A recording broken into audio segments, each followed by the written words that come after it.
मैं सबसे पहले मंच पर आमंत्रित कर रहा हूं मुफ्ती शमाइल नदवी साहब को। आइए सर जी।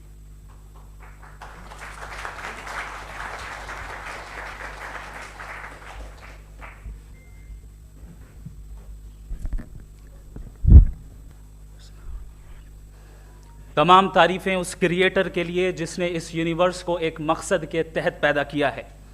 रिस्पेक्टेड जनाब जावेद अख्तर साहब, मिस्टर सौरभ द्विवेदी और respected audience, thank you all for being here today.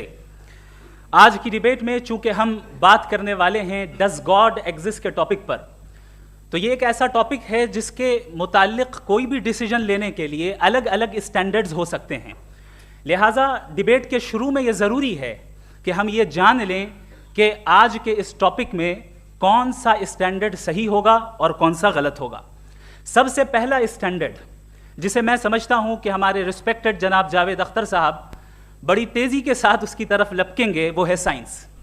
जबकि साइंस दर हकीकत खुदा के एग्जिस्टेंस को डायरेक्टली साबित करने या उसके एग्जिस्टेंस को डिनाई करने के लिए स्टैंडर्ड नहीं बन सकती। और उसकी वजह क्या है, ये मैं नहीं कह रहा, ये वो लोग कह रहे हैं जो साइंस के एक्सपर्ट्स हैं। नेशनल एकेडमी ऑफ साइंस कहती है science doesn't have the processes to prove और disprove the existence of God. Why? क्योंकि साइंस का ताल्लुक एम्पेरिकल एविडेंस से है और एम्पेरिकल एविडेंसेस का ताल्लुक हमारे नेचुरल और फिजिकल वर्ल्ड से है, जबकि गॉड नॉन फिजिकल और सुपर नेचुरल रियलिटी है। लिहाजा नॉन फिजिकल रियलिटी को आप उस टूल के साथ नहीं चेक कर सकते जिसका काम फिजिकल रियलिटी को तलाश करना है। लिहाजा आज इस डिबेट में गॉड की एग्जिस्टेंस को साबित करने या उसे डिनाई करने में साइंटिफिक एविडेंस को एक्सेप्ट नहीं किया जाएगा। दूसरा स्टैंडर्ड हो सकता है रेविलेशन, कि रेविलेशन के जरिए हम यह साबित करें कि गॉड एग्जिस्ट करता है या नहीं। लेकिन यह स्टैंडर्ड भी आज इररेलेवेंट है। क्यों? क्योंकि रेविलेशन मेरे नज़दीक सोर्स ऑफ नॉलेज है, वैलिड सोर्स ऑफ नॉलेज है, लेकिन हमारे जावेद अख्तर साहब के नज़दीक ये वैलिड सोर्स ऑफ नॉलेज नहीं है। लिहाजा आज की डिबेट में मैं एक भी एविडेंस किसी भी मजहबी स्क्रिप्चर से नहीं दूंगा ताकि जावेद अख्तर साहब के लिए वो अनएक्सेप्टेबल ना हो। तीसरा जो मेयार हो सकता है वो है ऑब्जर्वेशन, कि भाई कोई कहे कि हमें खुदा दिखाओ, अगर है तो दिखाओ, या ये कि खुदा के एग्जिस्टेंस पर एम्पेरिकल एविडेंस दो, तो ये है दर हकीकत गलत टूल का इस्तेमाल करना। ये ऐसा ही है कि जावेद साहब मुझसे ये मुतालबा करें कि मुफ्ती साहब आप मेटल डिटेक्टर के जरिए प्लास्टिक डिटेक्ट करके दिखाएं। अब चूंकि प्लास्टिक डिटेक्ट नहीं हो पा रही है लिहाजा plastic does not exist. No, you are using the wrong tool. इस टूल से प्लास्टिक को डिटेक्ट नहीं किया जाता। लिहाजा मैं समझता हूं कि गॉड के एग्जिस्टेंस पर एम्पेरिकल एविडेंस का मुतालबा करना एक बचकाना मुतालबा है और हमारे रिस्पेक्टेड जनाब जावेद अख्तर साहब इस स्टेज से अब बहुत आगे निकल चुके हैं। अब बचता है एक ही स्टैंडर्ड, और वो स्टैंडर्ड है अक्ल, लॉजिक, रीजनिंग। और यही वो स्टैंडर्ड है जिसके तहत गॉड के एग्जिस्टेंस को साबित किया जाएगा या गॉड की एग्जिस्टेंस को डिनाई किया जाएगा। लेकिन चूंकि ये बहुत इंपॉर्टेंट और सेंसिटिव टॉपिक है, इसलिए लॉजिकल आर्ग्यूमेंट भी ऐसा होना चाहिए जो डेफिनेटिव हो, इनडेफिनेटिव ना हो, जो 2 और 2 4 की तरह बिल्कुल वाजे हो, जिसे लॉजिकली रिजेक्ट करना पॉसिबल नहीं हो। फॉर एग्जाम्पल हम कहें हमारे रिस्पेक्टेड मिस्टर सौरभ साहब, ये एक इंसान है और तमाम इंसान कॉन्शियस बीइंग है, लिहाजा नतीजा क्या निकला, हमारे सौरभ साहब भी कॉन्शियस बीइंग है। क्या ये इनडेफिनेट आर्ग्यूमेंट है या डेफिनेट आर्ग्यूमेंट है? ये डेफिनेट आर्ग्यूमेंट है। ये 2 और 2 की तरह वाजे है, इसमें किसी तरह जो है लॉजिकली इसको रिजेक्ट नहीं किया जा सकता। तो अगर आज हमारे जावेद अख्तर साहब ऐसी कोई अकली दलील और लॉजिकल एविडेंस दें खुदा के ना होने पर जो डेफिनेट भी हो, तो मैं ये ऐलान करता हूं कि यकीनन मैं उस एविडेंस को कबूल करूंगा और उस पर गौर करूंगा। लेकिन साथ में यह भी ऐलान कर देता हूं प्रेडिक्शन के तौर पर कि ऐसा कोई डेफिनेट आर्ग्यूमेंट कोई नहीं पेश कर सकता। दलील हम देंगे और डेफिनेटिव दलील देंगे, लॉजिकल दलील देंगे, ऐसी दलील देंगे जो एंटायर एथिस्टिक वर्ल्ड उसे रेफ्यूट नहीं कर सकती। चलें अब हम एक एग्जाम्पल सोचते हैं, एक सिनेरियो, सिंपल सिनेरियो, तमाम ऑडियंस से गुजारिश है, हम और आप एक आइसोलेटेड आइलैंड पर हैं, ऐसा आइलैंड जहां पे हमसे पहले कोई कभी नहीं गया। चलते चलते आपके सामने अचानक आपने देखा एक पिंक कलर की बॉल पड़ी हुई है, सबसे पहला सवाल आपके जहन में क्या आएगा कि ये बॉल यहां क्यों आई, कैसे आई, ये पिंक कलर की ही क्यों है, कोई और कलर भी हो सकता था, ये इसी शेप में क्यों है, कोई और शेप भी हो सकता था। नेचुरली आप इस तरफ पहुंचेंगे कि कोई ना कोई है जिसने इन स्पेसिफिक प्रॉपर्टीज के साथ इस बॉल को बनाया है और यहां पे रखा है। चूंकि आप जानते हैं कि ये जो बॉल है इसका एग्जिस्ट करना जरूरी नहीं है, ये एग्जिस्ट कर भी सकती थी, नहीं भी कर सकती थी, और एग्जिस्ट करना ही था तो किसी और फॉर्म में करती, किसी और कलर में करती। अब आप इस बॉल को एक्सपैंड करते चले जाएं, एक्सपैंड करते चले जाएं, एक्सपैंड करते चले जाएं, यहां तक कि ये बॉल यूनिवर्स के साइज की हो जाए। बताइए कि क्या साइज के बढ़ जाने से सवाल बदल जाएगा? हरगिज नहीं बदलेगा। अभी भी सवाल रहेगा ये यूनिवर्स कहां से आया, इन स्पेसिफिक प्रॉपर्टीज के साथ कहां से आया, क्यों आया, किसने बनाया, ये सवाल उस वक्त भी वैलिड रहेगा। लेकिन ये सवाल अगर हम जनाब जावेद अख्तर साहब से करें तो चूंकि इनका वर्ल्ड व्यू एथिस्टिक है, और सिर्फ इनका नहीं, मतलब जितने भी एथिस्ट हैं और एथिस्टिक वर्ल्ड व्यू को रखने वाले से अगर आप ये सवाल करें कि ये यूनिवर्स कहां से आया, तो इनका जवाब या तो आर्ग्यूमेंट फ्रॉम इग्नोरेंस होगा या डॉगमेटिक होगा। या तो ये कहेंगे कि मुझे नहीं पता कि ये कहां से आया, लिहाजा गॉड डज नॉट एग्जिस्ट, ये आर्ग्यूमेंट फ्रॉम इग्नोरेंस है, या ये कहेंगे कि ये यूनिवर्स खुद ब खुद बन गया। इसका मतलब ये है कि उस बॉल को भी खुद ब खुद बन जाना चाहिए, लेकिन बॉल के ताल्लुक से ये एक्सप्लेनेशन एक्सेप्ट नहीं की जाएगी कि ये खुद ब खुद बन गई, लेकिन यूनिवर्स के ताल्लुक से कर दिया जाएगा। इसे हम दूसरे अल्फाज में डॉगमा भी कह सकते हैं। दूसरी चीज, हमारे जावेद अख्तर साहब जरूर गॉड ऑफ गैप्स की मिसाल भी जरूर देंगे, और मिसाल देंगे कि पहले ज़माने में बिजलियां कड़कती थी तो लोगों ने किसी एक खुदा की तरफ, और बारिश होती थी तो दूसरे खुदा की तरफ मंसूब कर दिया, उनके पास दलील नहीं थी। यह हमारा वर्ल्ड व्यू है ही नहीं, यह हमारा वर्ल्ड व्यू है ही नहीं, क्योंकि नेचुरल फिनोमेना के प्रोसेस की इंटरप्रिटेशन को जान लेने से यह कहां से साबित हो गया कि गॉड एग्जिस्ट नहीं करता है। इस पर मैं इंशाअल्लाह अभी आगे बात करूंगा। आप हजरात ये भी देखेंगे, और मैं ये एक्सपेक्ट करता हूं कि हमारे रिस्पेक्टेड जनाब जावेद अख्तर साहब जरूर इमोशनल आर्ग्यूमेंट्स भी देंगे, जो कि एक लॉजिकल फेलेसी है जब बात आती है ट्रुथ को डिसाइड करने में। क्यों? मिसाल के तौर पर वो कहेंगे कि अगर गॉड है तो ईविल क्यों एग्जिस्ट करता है, जबकि मैं कहता हूं ईविल का एग्जिस्ट करना गॉड के एग्जिस्ट करने की दलील है, उसके खिलाफ नहीं है। चूंकि अगर गॉड है तो हम सब उसके सामने अकाउंटेबल हैं, और अगर हम अकाउंटेबल हैं तो अकाउंटेबिलिटी के लिए ईविल का मौजूद होना जरूरी है, उसके बगैर हम अकाउंटेबल नहीं हो सकते। और अगर हम अकाउंटेबल नहीं हैं तो हम जनाब जावेद अख्तर साहब से पूछेंगे कि आप बताएं कि फिर सफरिंग इस दुनिया में क्यों है? अगर खुदा नहीं है तो सफरिंग क्यों है? और उन लोगों के जज्बे का क्या जिनके अंदर सफरिंग के बाद इंतकाम लेने का जज्बा पाया जाता है और वो इस दुनिया से ऐसे ही चले गए, क्या उनकी सारी तकलीफें बेकार चली जाएंगी? अब आ जाएं उसी एग्जाम्पल की तरफ कि बॉल, मुझसे अगर कोई पूछे इस बॉल को किसने बनाया और या इस एक्सपेंडेड बॉल को किसने बनाया, मैं कहूंगा कि चूंकि ये यूनिवर्स और इस यूनिवर्स की तमाम चीजें कॉन्टिंजेंट हैं। कॉन्टिंजेंट होने का मतलब ये होता है कि जो अपने एग्जिस्टेंस पे किसी के ऊपर डिपेंड करती हो, तो जाहिर है ये यूनिवर्स कॉन्टिंजेंट है। और अगर कोई चीज़ कॉन्टिंजेंट नहीं है तो मैं रिक्वेस्ट करूंगा कि मुझे दिखा दें कि कौन सी चीज़ यूनिवर्स में कॉन्टिंजेंट नहीं है, हम भी ज़रा गौर कर लें और हम भी देख लें। और जब कॉन्टिंजेंट चीज़ें मौजूद हैं तो फिलोसोफर्स की इस्तिलाह के मुताबिक, हम उस टर्मिनोलॉजी के मुताबिक हम उस जगह तक पहुंचते हैं और उस हस्ती तक पहुंचते हैं जिसे नेसेसरी बीइंग कहा जाता है, कि ये वो नेसेसरी बीइंग है जिसका मौजूद ना होना नामुमकिन हो। क्योंकि अगर ये मौजूद ना हो तो सारी चीज़ें एग्जिस्टेंस में आएंगी ही नहीं, और ये सारी कॉन्टिंजेंट चीज़ें उसी के ऊपर डिपेंड करती हैं। अब अगर आप ये सवाल करते हैं कि फिर उस हस्ती को किसने बनाया, फिर उसका कॉज क्या है, फिर उसका कॉज क्या है, फिर उसका कॉज क्या है, और एंडलेसली चले जाएं, इसे हम कहते हैं इन्फिनिट रीग्रेस ऑफ कॉजेज, जो कि लॉजिकल फेलेसी है। कॉन्सेप्चुअली इन्फिनिटी पॉसिबल है। मिसाल के तौर पे न्यूमेरिकल्स 1 2 3 गिनते चले जाएं, इन्फिनिट नंबर्स हैं। मैं कॉन्सेप्चुअली बात नहीं कर रहा, प्रैक्टिकली रियलिटी में साबित करके दिखाएं कि infinite regress of causes possible है या नहीं। अगर पॉसिबल है तो हम मान लेंगे, मिसाल दे दें, और पॉसिबल नहीं है तो एक ही ऑप्शन बचता है जिसे हम कहते हैं नेसेसरी बीइंग। ऐसी नेसेसरी बीइंग जो इंडिपेंडेंट है, क्योंकि अगर वो डिपेंडेंट हुई तो वो नेसेसरी नहीं रहेगी। ऐसी इंडिपेंडेंट बीइंग जो इटर्नल है, अगर वो इटर्नल नहीं होगी, उसकी बिगिनिंग होगी तो वो खुद कॉन्टिंजेंट है। ऐसी बीइंग जो पावरफुल है, क्योंकि कॉन्टिंजेंट को एक्चुअलाइज करने के लिए पावर चाहिए। ऐसी बीइंग जो इंटेलिजेंट है और नॉलेजेबल है, क्योंकि ये यूनिवर्स स्पेसिफिक फॉर्म और स्पेसिफिक लॉज ऑफ नेचर के तहत प्रिसाइजली चल रहा है। Thank you. थैंक यू मुफ्ती साहब। मैं इन दलीलों के बाद जावेद अख्तर साहब से गुजारिश करूंगा, आप बैठ के बोलना चाहेंगे या बाहर? जी।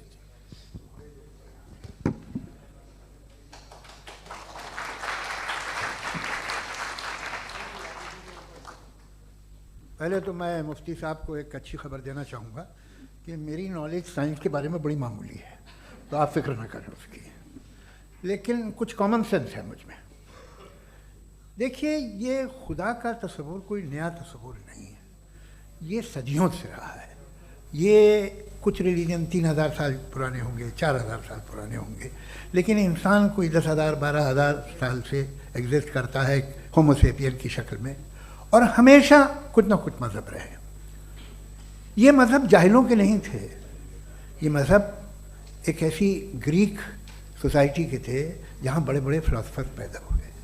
ये मज़हब इजिप्शियंस के थे जिन्होंने पिरामिड्स बनाए थे। ये रोमन्स के थे कि जिनका आर्किटेक्चर और सेनेट यानी पहली बुनियाद डेमोक्रेसी की, लिमिटेड थी मगर डेमोक्रेसी थी, ये उन लोगों ने किए थे। तो इनका जो जुपिटर था, रा था, ज़्यूस था, उन्हें उस पर इतना ही एतमाद था जितना आज किसी मजहबी आदमी को अपने खुदा पे होगा। क्रिश्चियनिटी आने से पहले यूरोप में एक मज़हब था जर्मेनिक रिलीजन, उसका एक खुदा था, उसकी एक बीवी थी, उसके 2 बेटे थे, एक बेटी थी। फिर जर्मनी में जब यूरोप में क्रिश्चियनिटी आई तो वो खुदा, उसकी बीवी और पूरे ख़ानदान चला गया। तो हमने, अगर हम हिस्ट्री देखें तो खुदा जो हैं वो ज़्यादातर फ़नी है, वो हमेशा रहे नहीं। और वो जो लोग इन्हें मानते थे उनको आप कहें वो तो जाहिल थे, उन्हें तो कुछ पता ही नहीं था, ऐसा नहीं है। वो अपने वक्त में बड़े काबिल लोग थे और अपने वक्त में उन्होंने बड़े बड़े काम किए हैं, फिलोसफर्स थे, साइंटिस्ट थे, लेकिन उनका मज़हब कहाँ गया, उनके खुदा कहाँ गए? आज जो खुदा हैं दुनिया में लोग उन्हें मानते हैं। आपको क्या मालूम कि कितने बरसों के बाद क्या होने वाला है? हम यूरोप में देखते हैं तो चर्च खाली हैं। तो वक्त के साथ चीज़ें बदलती हैं। जहाँ तक इसका ताल्लुक़ है मज़हबों का, हर मज़हब आपसे एक चीज़ मांगता है, फेथ। ये फेथ क्या चीज़ होती है? What is the difference between faith and belief? ये तो बहुत ही अहमक़ाना बात होगी कि कोई आदमी कहे साहब अगर खुदा है तो मुझे दिखाइए। ये तो जाहिलाना बात हुई। मैंने तो नॉर्थ पोल नहीं देखा है, मगर मैं मानता हूँ कि नॉर्थ पोल है। मैं क्यों मानता हूँ? इसलिए कि अगर ये दुनिया राउंड है तो उसका कोई टॉप होगा। कुछ लोग हैं जो वहाँ गए भी हैं, कॉमन सेंस कहता है कि ऐसा होगा, सबूत है, गवाह है, रीज़न है। तो ये मेरा फेथ नहीं है। तो फेथ में और बिलीफ में डिफरेंस क्या है? जो मज़हब मांगता है आपसे, हर मज़हब फेथ मांगता है। फेथ का मतलब ये है कि ना कोई गवाह हो, ना कोई सबूत हो, ना कोई रैशनल हो, ना कोई लॉजिक हो, ना कोई प्रूफ हो, मगर तुम एक बात को मानो। ये है फेथ। वरना बिलीफ होता। अगर इसमें कुछ भी सबूत होते, गवाह होते, तो फिर इसे आप बिलीफ कहते। जैसे मेरा बिलीफ है कि नॉर्थ पोल है, मेरा फेथ थोड़ी है। फेथ इन तमाम शर्तों को रद्द करता है। तो फिर स्टुपिडिटी क्या है? अगर मैं एक बात ऐसी मानूं जिसकी ना कोई लॉजिक है, ना कोई रैशनल है, ना कोई प्रूफ है, ना कोई गवाह है, ना कोई सबूत है, और मैं उसे मानूं, तो ये स्टुपिडिटी हुई। इसे ही भाई कल को मैं यकीन कर लूं कि एलॉन मस्क जो है मेरा भाई है, तो मुझे इंतहाई खुशी होगी, सुकून भी बहुत मिलेगा मुझे। लेकिन और कहे भाई क्यों मानते हो, क्या सबूत है? भाई वो तो अमेरिकन है और तुम तो इंडियन हो, वो तो नस्ल अलग है, तुम्हें कभी मिले भी नहीं। साहब देखिए, मेरा फेथ है, इस पर बात न किया। फेथ का मतलब ही यह है कि आप प्रूव नहीं कर सकते। अगर आप प्रूव कर सकते हो तो फेथ की ज़रूरत ही नहीं, फिर तो आप बात करेंगे, आप कितनी बहस कर लीजिए। अल्टीमेटली दुनिया का हर मज़हब फेथ पे टिका है, और फेथ का मतलब है एक ऐसा यकीन जिसका कोई सबूत, कोई गवाह, कोई रैशनल नहीं। अब आप ये कहें, क्या आप ये क्यों कह रहे हैं कि साहब ये कायनात किसने बनाई? कमाल ये है कि आपने बताया कि एक आइलैंड पे गए और एक बॉल देखी। आपने ये नहीं कहा कि आइलैंड किसने बनाया, आपको सिर्फ बॉल पे हैरत हुई। हमने आइलैंड पे हमने हैरत नहीं की, होते हैं आइलैंड। इसी तरह ये आइलैंड है, सितारे, ये गैलेक्सीज, ये सब आइलैंड हैं, खला में। हम उन्हें टेकन फॉर ग्रांटेड लेते हैं, हम पूछते नहीं किसने बनाए। आपने जजीरे के बारे में भी नहीं पूछा है। मेरी पैदाइश कैसे हुई? क्या मैं प्लान पैदा हुआ था? I was plan to be born, या एक लकी स्पर्म था जो किसी एग से चिपक गया? मेरी पैदाइश रैंडम। और इंसाफ जिसे आप कहते हैं, इंसाफ का तो नेचर से कोई वास्ता ही नहीं है। जो आप कहते हैं कि एक दिन इंसाफ मिलेगा, इंसाफ is a human concept, nature में कोई इंसाफ नहीं। अगर शेर हिरन को खा जाता है तो उसे कोई सजा नहीं मिलती। अगर एक आंधी आती है और हरे भरे पेड़ों को उखाड़ के फेंक देती है तो आंधियों की जेल नहीं होती है। नेचर में इंसाफ नहीं, इसलिए मुझे नेचर को इंसाफ की जरूरत भी नहीं। नेचर तमाम एक है। अब हम कहें कि साहब ये देखिए जो मैंने खाना खाया था, ये मेरी आँख तो नहीं यूँ कर दिया उसे, तो इसे सज़ा मिलने नहीं, वो सिस्टम है, ऐसे ही चल रहा है। नेचर बगैर इंसाफ के है। इंसाफ इज अ ह्यूमन कॉन्सेप्ट। तो जो आपसे कहता है कि मैं तुम्हें इंसाफ दूंगा, वो इंसानी जहन की पैदावार है। ये नेचुरल है ही नहीं, ये आसमानी है ही नहीं। नेचर का तसव्वुर, इंसाफ का तसव्वुर। भाई आप साथ मिलते हैं, अब आप लेफ्ट हैंड ड्राइव कर दिया, ये क्या है? तमाम सच, तमाम नेकी, तमाम शराफत लेफ्ट हैंड ड्राइव है। वरना क्या होगा, या तो आप क्रॉस कर देंगे, आपका एक्सीडेंट हो जाएगा, या आप किसी को मार देंगे, या ट्रैफिक जैम हो जाएगा। झूठ, बेईमानी, रिश्वतखोरी, ये तमाम जो है driving on the wrong side, इसके ऊपर कुछ नहीं। ये तो हमने बनाया, जैसे हमने लेफ्ट हैंड ड्राइव बनाई है। ये कॉन्सेप्ट ऑफ इंसाफ जो है ये हमारा है, इसका नेचर से कोई वास्ता नहीं। शेर खा जाता है हिरन को, उसे जेल होती है क्या? कुछ भी नहीं, है ही नहीं। तो ये जो दुनिया के रिलीजन प्रॉमिस करते हैं आपसे इंसाफ, इसी से मालूम होता है कि मैन मेड है। ये तसव्वुर कहीं और का है ही नहीं। जो नेचर है, कुछ लोग कहते हैं नेचर ही खुदा है, तो नेचर में तो इंसाफ नहीं कहीं। और आप वादा कर रहे हैं कि तुम्हें मरने के बाद इंसाफ मिलेगा। मुझे अगर मिलेगा तो मैं बहुत खुश होऊंगा, लेकिन मैं यकीन नहीं कर पाता हूँ, इसलिए कि मैं फेथ नहीं पैदा कर सकता। The very fact that religions demand faith, इसका मतलब है कि उनके पास जस्टिफिकेशन नहीं है। अच्छा साहब, फिर रिलीजन अगर मॉडरेशन में है, कोई सा भी रिलीजन, वो आप में कुछ खूबियाँ भी पैदा करता होगा। देखिए उससे ये फ़ायदा है, वो फ़ायदा है। अल्कोहल जो है वो ज़्यादातर दवाओं में यूज़ होती है, और एक सर्वे किया गया था अमेरिका में कि लॉन्जिटिविटी किन लोगों की है। तो एक तरफ वो लोग थे जो शराब पीते ही नहीं थे, और एक तरफ वो थे जो एक बोतल शराब रोज़ पीते थे। सबसे ज़्यादा लंबी उम्र उनकी है जो 2 पैक नाप के शराब पीते हैं और खाना खाते हैं। मगर हम शराब को बुरा समझते हैं, मैं भी बुरा समझता हूँ। क्यों? ऐसा होता नहीं। कुछ चीज़ों में आदत होती है कि वो बढ़ती है। आज तक में एक आदमी दूध पीता है, आप 10 साल बाद भी मिलेंगे तो एक ही गिलास पीता होगा। ऐसा नहीं होता, सुबह से दूध पीता रहता है।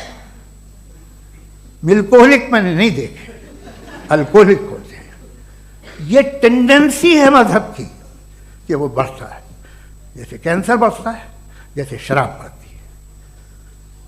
कुछ लोग होंगे जो उसे सही तरह से यूज़ करते हैं। मुझे यकीन है कि हमारे मुफ्ती साहब भी उनमें से एक, इनसे बहुत खुशी हुई मुझे इनसे मिलकर। लेकिन कितने लोग हैं कि आज आप देखते हैं दुनिया में जो तबाहियाँ हैं, इनमें कितना हाथ है उन लोगों का जो बिलीवर कहते थे मजहब ये नहीं कहता, ना कहता होगा, मगर जब ये मजहब पीते हैं तो ऐसे बिहेव करते हैं। थोड़ा सा अगर हो तो शायद बहुत अच्छी बात, लेकिन शराब थोड़ी सी नहीं रहती, उसमें टेंडेंसी है। पहले थोड़ा सा अगर 2-3 कैंसर के सेल हो ना बॉडी में तो आदमी स्लिम रहेगा, लेकिन वो 2-3 सेल नहीं रहते, वो मल्टीप्लाई होते हैं। जावेद साहब, टाइम पूरा हो गया। टाइम हो गया तो बस बात खत्म हो गई। अच्छा, मुझे कुछ और कहने को था भी नहीं। जी, मैं पहले जवाबी दौर के लिए इनवाइट कर रहा हूँ मुफ्ती साहब को। Your rebuttal round 1, you have 7 minutes.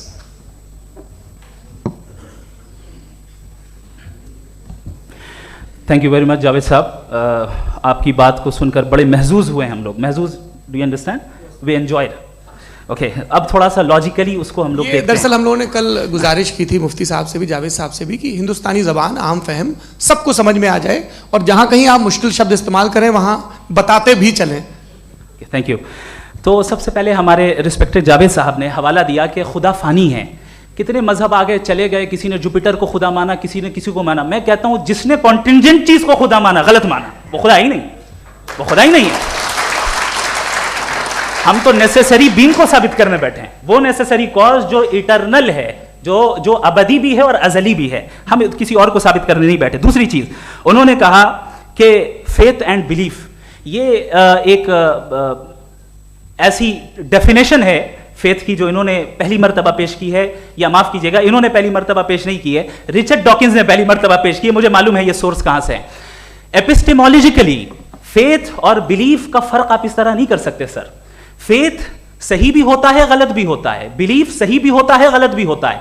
जो लॉजिक, रीजन और एविडेंस से बैक्ड होगा वो फेथ सही होगा। और आप जिस फेथ की बात कर रहे हैं कि इलॉजिकल है और उसके पीछे नहीं है, तो we are on the same page. हम नहीं मानते उस फेथ को, जो फेथ ऐसा हो जिसके पीछे कोई लॉजिक ना हो, एविडेंस ना हो, हम नहीं मानते। हम तो उस फेथ के कायल हैं जिसके पीछे लॉजिक हो और एविडेंस हो। तो बिलीफ सही भी होता है, गलत भी होता है, फेथ भी सही होता है और गलत भी होता है। तो आज फेथ और बिलीफ के डिफरेंस पे बात नहीं हो रही है। आज आप चाहे फेथ एक्सेप्ट कर लें या बिलीफ एक्सेप्ट कर लें, आज ये बात होगी कि ट्रूथ क्या है, चाहे ट्रू बिलीफ सही है या ट्रू फेथ सही है, और फॉल्स फेथ क्या है और फॉल्स बिलीफ क्या है, बात इस पे हो रही है। दूसरी चीज इन्होंने पूछा स्टुपिडिटी फिर क्या है। अगर फेथ रिलीजन स्टुपिडिटी नहीं है तो और क्या है? चूंकि फेथ का मुतालबा करते हैं तो स्टुपिडिटी क्या है? मैं कहता हूं स्टुपिडिटी एथिज्म है। उसकी वजह यह है कि आप एक सड़क पे जा रहे हो और आप किसी गार्डन में जाएं और देखें वहां लिखा है फूलों के साथ I love Javed Akhtar, and I really do. I love you, sir. So, जब आप वहां पर पहुंचे तो वहां पहुंचकर अब ये बताएं, क्या आप ये कहेंगे wow what a natural selection? ये क्या नेचुरल सिलेक्शन है? नहीं, ये प्रिसाइजली डिजाइंड है, इसके पीछे डिजाइनर है। लिहाजा अगर कोई एक ऐसी कॉमन सेंस की बात को कबूल नहीं कर रहा है कि यूनिवर्स जो इतने प्रिसाइजली काम कर रहा है, हम कहते हैं कि खुद ब खुद बन गई, मैं समझता हूं इससे बड़ी स्टुपिडिटी और कुछ नहीं है। ये इरैशनल चीज है। फिर हमारे सर ने कहा कि आपने बॉल पे फोकस किया, आइलैंड पे फोकस नहीं किया। अरे आइलैंड को किसने बनाया यही समझाने के लिए तो बॉल की मिसाल दे रहा हूं। और बॉल भी कॉन्टिंजेंट है, आइलैंड भी कॉन्टिंजेंट है, दोनों नेसेसरी बीइंग का मुतालबा करते हैं। आगे इन्होंने कहा कि नेचर में कोई इंसाफ नहीं है। हम डिसाइड करते हैं कि मोरालिटी क्या होती है, इंसाफ क्या होता है। हम डिसाइड करते हैं, जैसे ड्राइविंग सीट में ट्रैफिक वाला, ये तो किसी खुदा ने नहीं कहा, ये है, इसे कहते हैं फॉल्स इक्विवेलेंस। ये एक लॉजिकल फेलेसी है। आपने जो है मिसाल दी ड्राइविंग की और ट्रैफिक की, ये सब्जेक्टिव मोरालिटी है। आप सब्जेक्टिव मोरालिटी को मिसाल बनाकर ऑब्जेक्टिव मोरालिटी के ऊपर नहीं थोप सकते। इंसाफ की ऑब्जेक्टिव मोरालिटी। अगर आप ये कहते हैं कि नेचर में इंसाफ नहीं है तो इंसाफ का न होना ये नेचुरल हुआ, तो फिर नेचर को नेचर रहने दे, क्यों हम इतना स्ट्राइव कर रहे हैं दुनिया में इंसाफ लाने के लिए? ये तो इलॉजिकल बात है, इरैशनल बात है। इसलिए बहुत सी चीजें ऐसी हैं जो ऑब्जेक्टिवली जो है इविल या गुड हैं, और बहुत सी चीजें ऐसी हैं जो सब्जेक्टिवली हैं। सब्जेक्टिवली जो मोरल होता है या इमोरल होता है उसको हम सोशल कंसेंसस से या पर्सनल प्रेफरेंस से डिसाइड करते हैं। लेकिन जो ऑब्जेक्टिव मोरालिटी है, जिसमें इंसाफ आया, जो इन्होंने बार बार रिपीट किया, ये ऑब्जेक्टिव है, सब्जेक्टिव नहीं है। अगर आप कहते हैं ये सब्जेक्टिव है तो मेरा सवाल आपसे ये है, क्या सोशल कंसेंसस के जरिए अगर जुल्म को सही करार दे दिया जाएगा तो आप जुल्म को जस्टिफाई करेंगे? दूसरी चीज इन्होंने ये कहा कि 2 पैक शराब पी लें तो वो उतने पे नहीं रहता, बढ़ जाता है। यही मामला मजहब के साथ है। 2 पैक आप पी लें बढ़ेगा। तो ये एक ऐसी मिसाल है, इसको कहीं भी फिट कर लें कि आप एथिज्म पे जब फिट करें, जब आप 2 पैक एथिज्म का लेंगे ना तो वो बढ़ बढ़ के नॉर्थ कोरिया बनेगा। Thank you.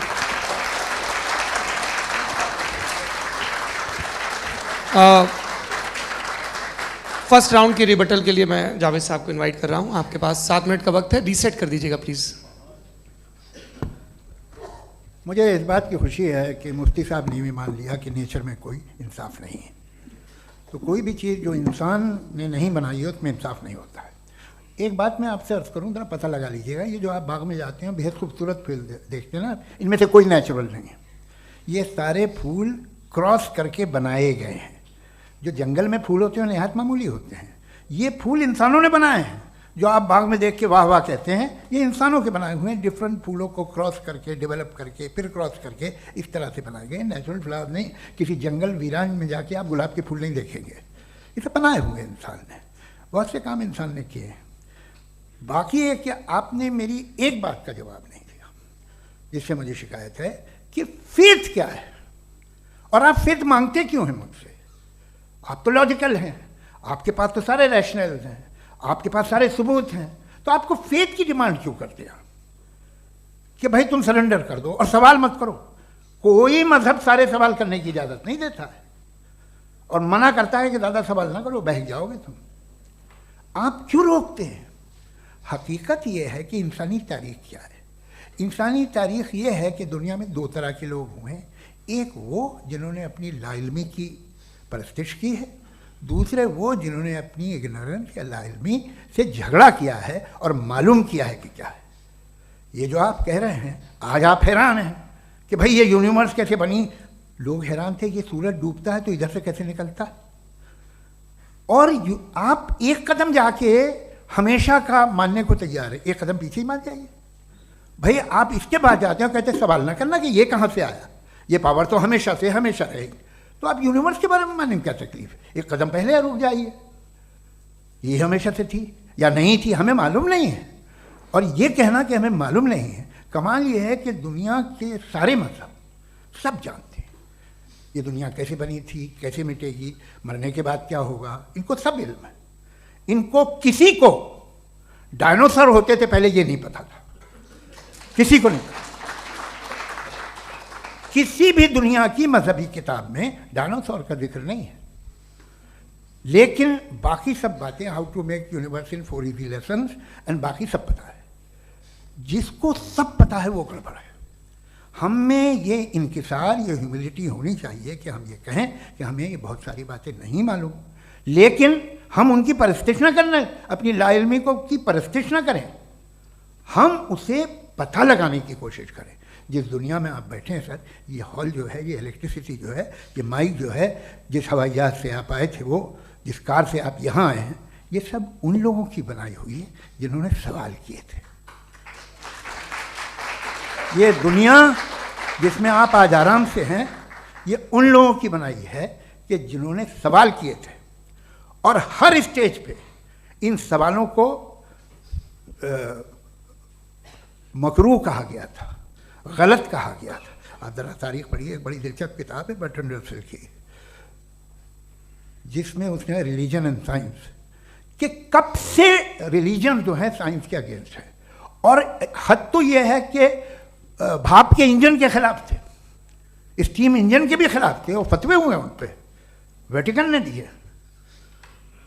तो ये हमेशा, अभी जैसे ही ये राइट विंगर आते हैं अमेरिका में पावर में, तो वो जो अपना ये क्या बोलते हैं उसे, सीड क्या बोल रहे, सीड क्या जो, हाँ नहीं सीड जो होते हैं जिन पे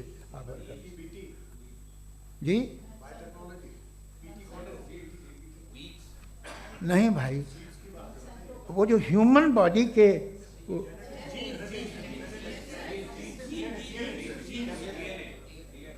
उस पर रिसर्च बंद हो जाती है, रिपब्लिकन नहीं करने देते। अरे भाई इतना डर क्या है तुम्हें?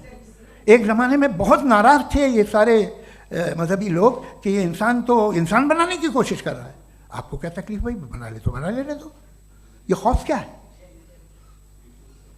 और ये सब आज जो आप कह रहे हैं नामुमकिन है, ये कैसे हुआ? मुझे एक किस्सा याद आता है। जब मैं 6ठी क्लास में था तो मैं मैथमेटिक्स में बहुत वीक था, तो एक टीचर रख दिया गया, उसने 1 2 3 4 5 6 7 को सिखा दिया मुझे। वो दिन मैं भूल नहीं सकता हूँ मुफ्ती साहब, जिस दिन उसने ये बताया कि 1/2 क्या होता है और 3/4 क्या होता है। मुझे ऐसा लगा कि मेरा सर बीच से फट जाएगा। ये आदमी कह रहा है कि जो दीवार के अंदर जाओ वॉक करते हुए। आज हंसता हूँ मैं इस बात पे। तो आज जो बातें आपके जहन से बिल्कुल परे हैं और आप हैरान होते उन्हें देख के, एक वक्त आएगा कि मामूली लगेंगे, और हुआ है। आपकी इंसानी तारीख ही है। इतनी जल्दी सारे फैसले आप मत कर लीजिए, थोड़ा ये ह्यूमिलिटी रखिए कि भाई ये हमें नहीं मालूम। ये कहने में क्या आ रहा है? ये यूनिवर्स कहाँ तक फैली, ये कब से है और कब तक रहेगी, हमें नहीं मालूम। आपने फैसला कर लिया कब बनी। ये आपके हिसाब से कोई 14 बिलियन ईयर बनी जो समझा जाता है। उससे पहले हजारों करोड़ों अरबों साल तक खुदा बैठा क्या कर रहा था? खामोश बैठा था, ऐसे ही जमाइयाँ ले रहा था। फिर उसे आइडिया आया, यार एक काम करते, वक्त अच्छा गुजर जाएगा, यूनिवर्स बनाते हैं। सोचिए, वो तो हमेशा से है ना, मगर यूनिवर्स हमेशा से नहीं है, ये तो बनाई गई है। और उससे पहले क्या था, इनका क्या काम था? कैसी बात है, ये बड़ा आसान है। जो बात हमें आज धीरे धीरे पता चली है, बरसों 2000 और 2500 साल पहले आपको किसी ने बता दिया कि क्या था, आप मान गए, और तब से वही मान रहे हैं जो 2500 साल पहले कहा गया था। सब कुछ बदल गया है, सॉल्व हो रही हैं चीज़ें। अभी साइंस बिल्कुल दावा नहीं करती, या कोई फिलोसफर ये दावा नहीं करता कि हमें सब मालूम, बल्कि वो कहता है कि हमें जितना मालूम होता है उससे ये मालूम होता है कि हमें कितना कम मालूम। तो हम अपनी जहालत से लड़े, उसकी परस्तिश ना करें। जी, टाइम है। Thank you so much. मैं तर्कों की श्रृंखला में राउंड 2 के लिए मुफ्ती साहब को आमंत्रित कर रहा हूँ। आपके पास एक बार फिर से 7 मिनट का वक्त है। शुक्रिया।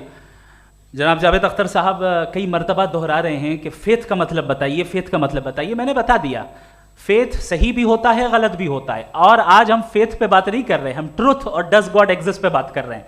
क्या डज गॉड एग्जिस्ट, ये ट्रुथ यानी गॉड है या नहीं है, इसमें से दोनों ट्रुथ क्या है। अब आप उसे फेथ कह लें, बिलीफ कह लें, नॉट माई बिजनेस। उसके बाद आपने कहा कि भाई सवाल करने से मजहब रोकता है।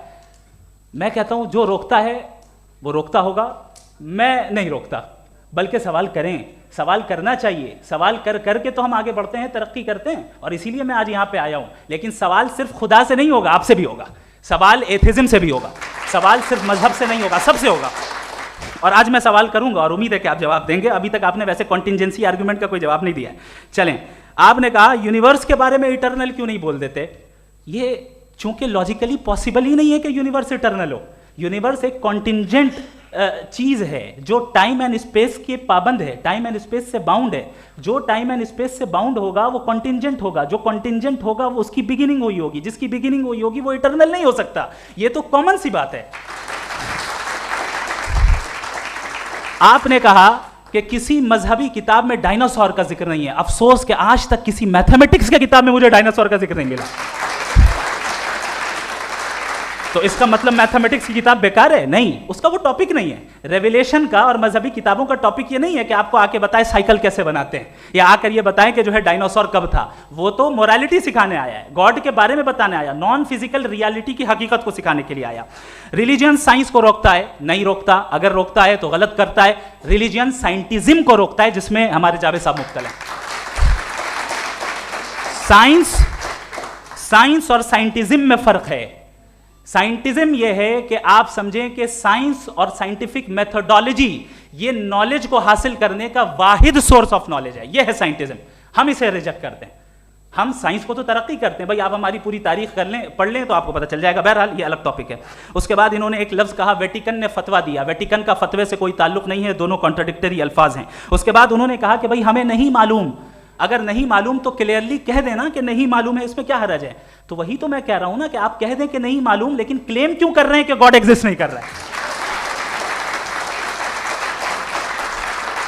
आप कह दें नहीं मालूम है, हो सकता है हो सकता ना हो, लेकिन आप क्लेम कर रहे हैं। The moment you say God does not exist, this is a claim, and now the burden of proof is upon you too, जैसे हमारे ऊपर है। और क्यों है मैं बताता हूं, क्यों है ये भी मैं बताता हूं। फिलोसॉफिकली जो क्लेम होता है ना, सिर्फ ये नहीं होता कि इंसान कहे पॉजिटिव क्लेम करे और नेगेटिव क्लेम करे तो बर्डन ऑफ प्रूफ नहीं है। आप मिसाल के तौर पे मैं कहूं कि फुला उस कमरे में कोई नहीं है, मैंने एक नॉलेज का क्लेम किया है। उस कमरे में कोई नहीं है, मैंने एक नॉलेज का क्लेम किया। या तो मैं कहूं मुझे नहीं पता, हो भी सकता है नहीं भी हो सकता है, this is not a claim. लेकिन जब मैं कह रहा हूं कि वहां कोई नहीं है, या मैं कह रहा हूं वहां कोई है, दोनों क्लेम है और दोनों के ऊपर बर्डन ऑफ प्रूफ है। हमारे ऊपर भी बर्डन ऑफ प्रूफ है। मैंने कंटिजेंसी आर्ग्यूमेंट दिया, इसे तोड़कर दिखाइए।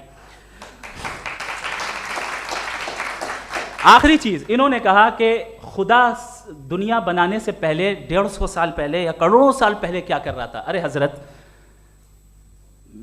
चलें बहरहाल मैं जवाब दे देता हूं। आप हमारे रिस्पेक्टेड पर्सनैलिटी हैं, अगर आप नहीं होते तो मैं ऐसे एंटरटेन ही नहीं करता।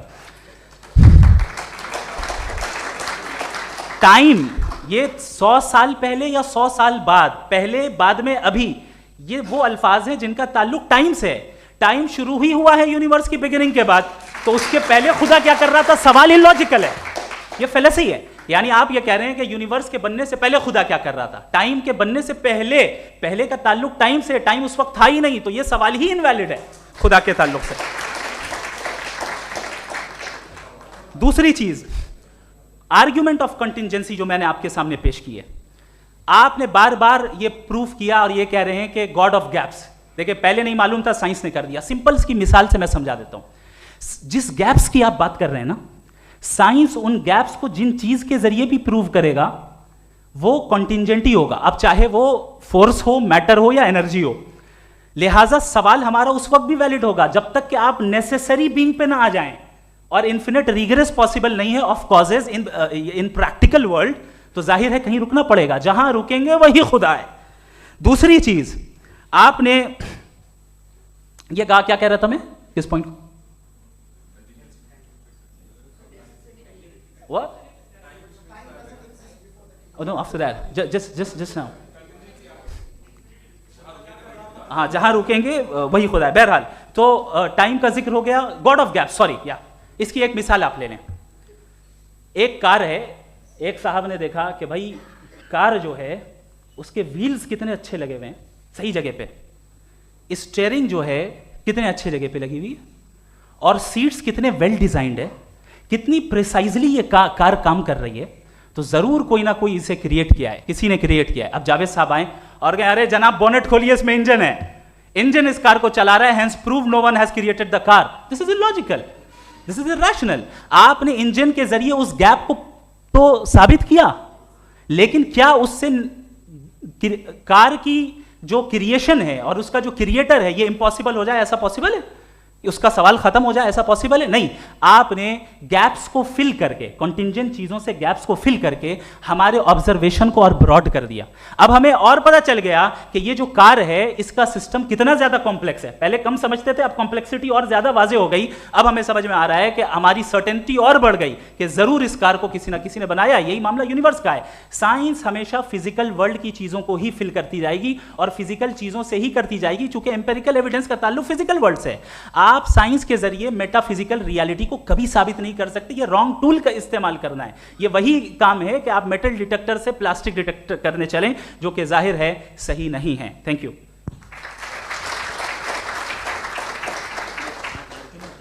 जी, ये आर्ग्यूमेंट का राउंड 2 है। हाँ। 7 मिनट है।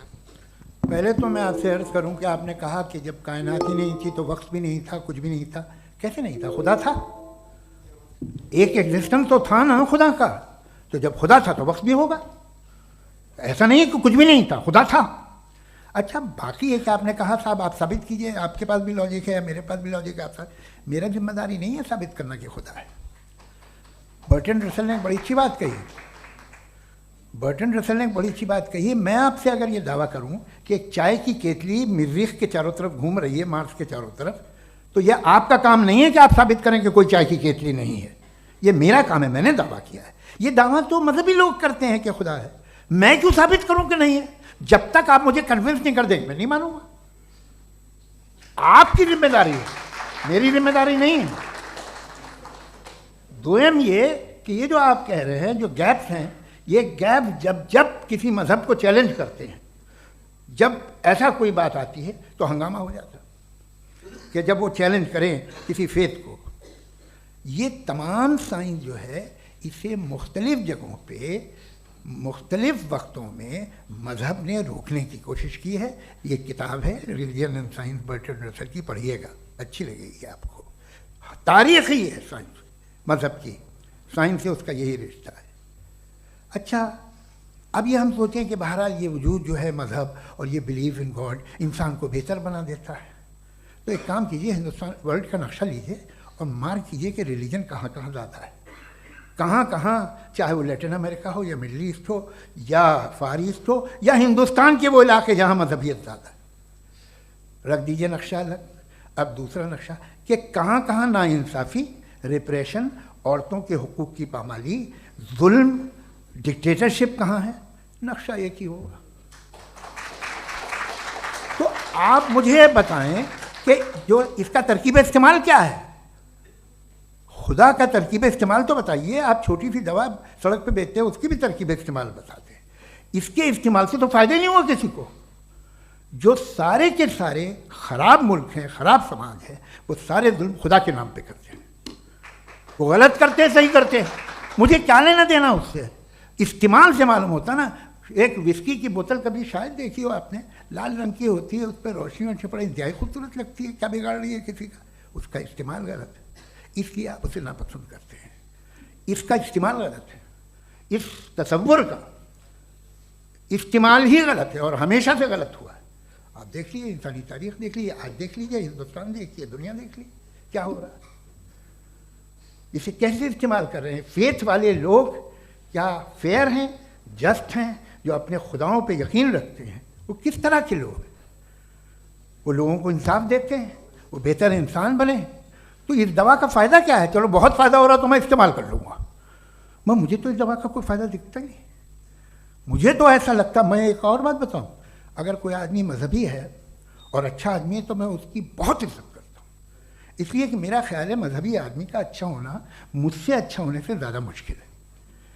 भाई हर चीज़ की एक लिमिट है। आप इतना भाग सकते हैं, इतना नहीं भाग सकते, इतना वजन उठा सकते, इतना नहीं उठा सकते, इतना दूर देख सकते हैं, इतना दूर नहीं देख सकते। उसी तरह कॉमन सेंस कहता है कि आप में नेकी का भी एक कोटा होगा। अब आप अगर सुबह जाते हैं अपनी इबादत गाह और इबादत करते हैं तो बाहर निकलते हैं तो आप तो यही महसूस करते हैं कि आपने एक बहुत अच्छा काम किया, आपकी नेकी का एक बहुत बड़ा कोटा खर्च हो गया जिससे किसी का कोई फ़ायदा नहीं। मैं तो नहीं जाता हूँ तो मुझे तो किसी को खाना खिलाना पड़ेगा, किसी बेवा की मदद करनी पड़ेगी। मैं अपना कोटा कैसे कंज्यूम करूँ? आप अपना कोटा, सारे मजहबी लोग इंतहाई यूजलेस कामों में यूज़ करते हैं। उसके बाद भी अगर आप में बच्ची है थोड़ी सी शराफत तो भाई वाह, क्या बात।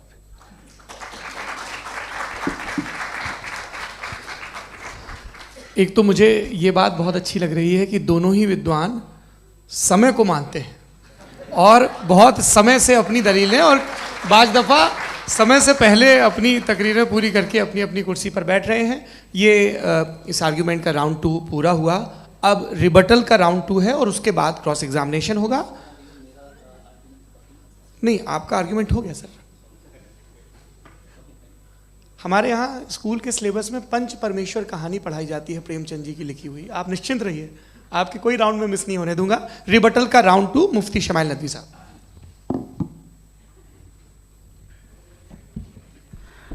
असल में जो हकीकी प्रॉब्लम है, असल प्रॉब्लम है वो ये है कि जावेद साहब के पास कॉन्सेप्ट ऑफ गॉड क्लियर नहीं है। इन्होंने कहा कि कायनात से पहले खुदा तो था, तब भी तो टाइम होगा। ये टाइम कायनात का हिस्सा है। हम खुदा, उस खुदा को मानते हैं, नेसेसरी बीइंग का टाइमलेस होना जरूरी है, चूंकि वो टाइम का क्रिएटर है। जब उसने टाइम को क्रिएट किया तो वो खुद टाइम पे कैसे होगा? उसने जब स्पेस को क्रिएट किया तो खुद स्पेस में कैसे होगा? अगर वो टाइम एंड स्पेस को पहले से ही उसका पाबंद है तो फिर किस चीज को उसने क्रिएट किया? लिहाजा ये सवाल गलत है कि खुदा था तो टाइम होगा। बिल्कुल नहीं, टाइम के पाबंद हम है, खुदा नहीं है। हम फिजिकल वर्ल्ड से ताल्लुक रखते हैं, वो मेटाफिजिकल रियलिटी है। दूसरी चीज इन्होंने मिसाल दी कि चाय की केतली हवा में घूम रही होगी, और पता नहीं शायद वो बर्टन रसल का उन्होंने हवाला दिया। बहरहाल यही प्रॉब्लम है। प्रॉब्लम यही है कि हम चीजों के दरमियान डिफ्रेंशिएट नहीं कर पाते हैं। ये जो आपने मिसाल दी ये इमेजिनेशन है, और मैं जो साबित कर रहा हूं वो लॉजिकल नेसेसिटी है। आप इमेजिन करने आए तो कुछ भी करें, जुपिटर में पिंक एलिफेंट होगा, यूनिकॉर्न होगा, करें, उससे कायनात पे क्या फर्क पड़ता है? उससे आप लॉजिकल नेसेसिटी साबित नहीं कर सकते। मैं तो उस प्राइम कॉज की बात कर रहा हूं, उस नेसेसरी बीइंग की बात कर रहा हूं जिसके बगैर इस कायनात का एग्जिस्टेंस मुमकिन नहीं है। दूसरी चीज, मजहब को साइंस चैलेंज करती है वगैरह वगैरह, ये हमारा टॉपिक ही नहीं है। मैं इस पर बात करूंगा तो फिर मेरा वक्त चला जाएगा। मजहब के ऊपर चूंकि हमारी डिस्कशन नहीं है, साइंस को मजहब और बिलखुसूस मैं और हमारा वर्ल्ड व्यू कम अज कम साइंस को पीछे नहीं करता है, साइंटिज्म की मजम्मत करता है। इसकी वजाहत मैंने पहले कर दी। दूसरी चीज इन्होंने कहा वर्ल्ड का नक्शा लीजिए, वर्ल्ड मैप लीजिए, दो अलग अलग जगह की। हजरत मैंने ये होमवर्क किया था और मैंने मिडिल ईस्ट का एक नक्शा लिया और यूरोप का एक नक्शा लिया, ये मजहबी इलाका और ये लिबरल और एथीस्ट इलाका। मुझे पता चला कि सबसे ज्यादा रेप केसेस जो हैं वहां पर है।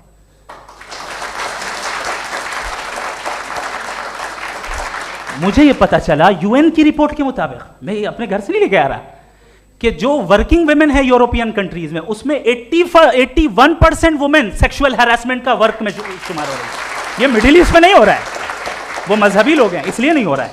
दूसरी चीज आपने ये कहा कि मजहबी आदमी का अच्छा होना हमारे अच्छे होने से बहुत मुश्किल है, बहुत मुश्किल है। तो इसका मतलब यह है कि गॉड के अलावा आपके पास अच्छे और बुरे का कोई स्टैंडर्ड है।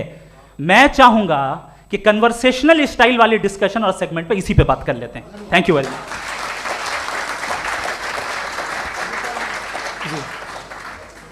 ये रिबटल का राउंड 2 है, आपके पास 5 मिनट का वक्त है और इसके बाद क्रॉस एग्जामिनेशन शुरू करेंगे। आप चाहें तो जो इन्होंने सवाल पूछे उनके जवाब आप रिबटल में भी दे सकते हैं। जी जी, देखिए पहले तो ये बात कि ये मिसाल गलत नहीं है, गलत है। इन्होंने पहले ही हमको डिसार्म कर दिया।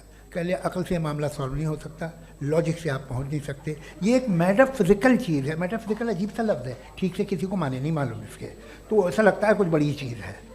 अरे भाई क्या होता है मेटाफिजिकल, बताओ, खड़ी हो। ये एक लफ्ज़ है जो कहीं भी इस्तेमाल हो जाता है।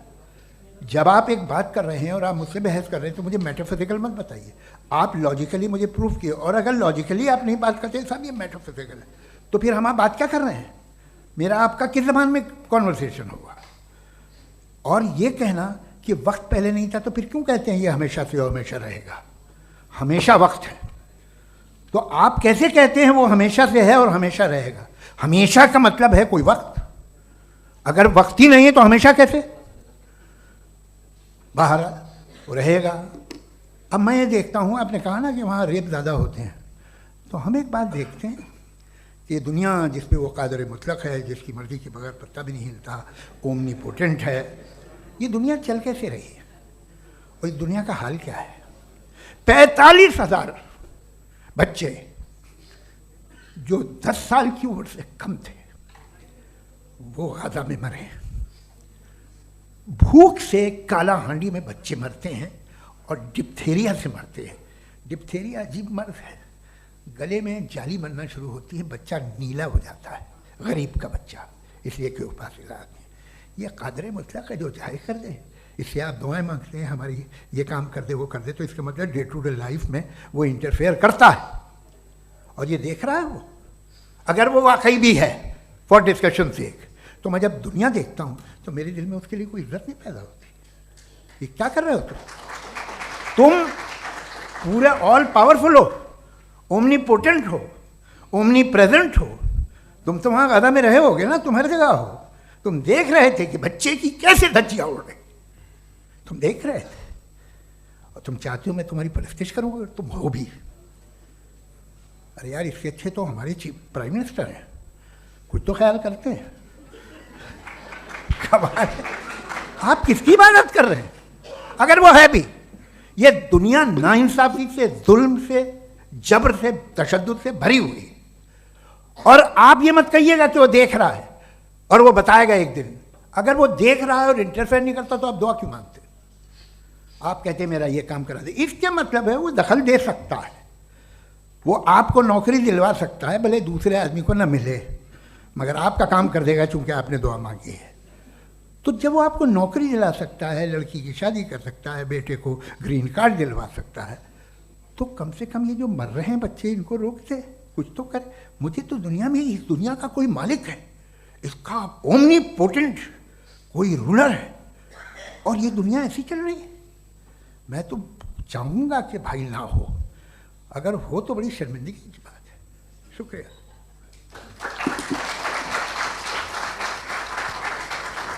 देवियों और सज्जनों, इस बहस के 2 राउंड और 2 रिबटल पूरे हो चुके हैं। अब सबसे ज़रूरी और सबसे मुश्किल राउंड शुरू हो रहा है, क्रॉस एग्जामिनेशन का। अब इन विद्वानों की सज्जनता की एक परख भी होगी और वक्त हमने 16 मिनट का तय किया है। पहला सवाल आप पूछना चाहेंगे? जी बिल्कुल। पहले बोले भी आप आप माइक ले लीजिएगा हाथ में, नीचे से ऑन जी। मैं बोलता हूँ, ये डायस हटा सकते हैं क्या हम थोड़ा क्विकली? डायस पीछे कर दीजिए बस थोड़ा सा, है ताकि ये जो दाएं बाएं लोग बैठे हैं, इसे हटा ही दीजिए, अब हम वहाँ तो जाने वाले नहीं। आराम से आराम से आराम से। दोनों तरफ से हटा दीजिए।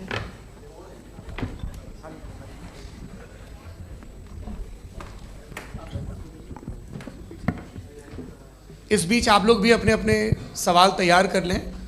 ये ध्यान रखेंगे कि मैं यहाँ से सवाल लूँगा, आप लोगों को अपना हाथ ऊपर करना है, अपना नाम बताना है और अधिकतम 3 वाक्यों में अपना सवाल पूरा करना है। कई लोग सवाल की जगह भाषण देने लगते हैं, उससे आज बचना है।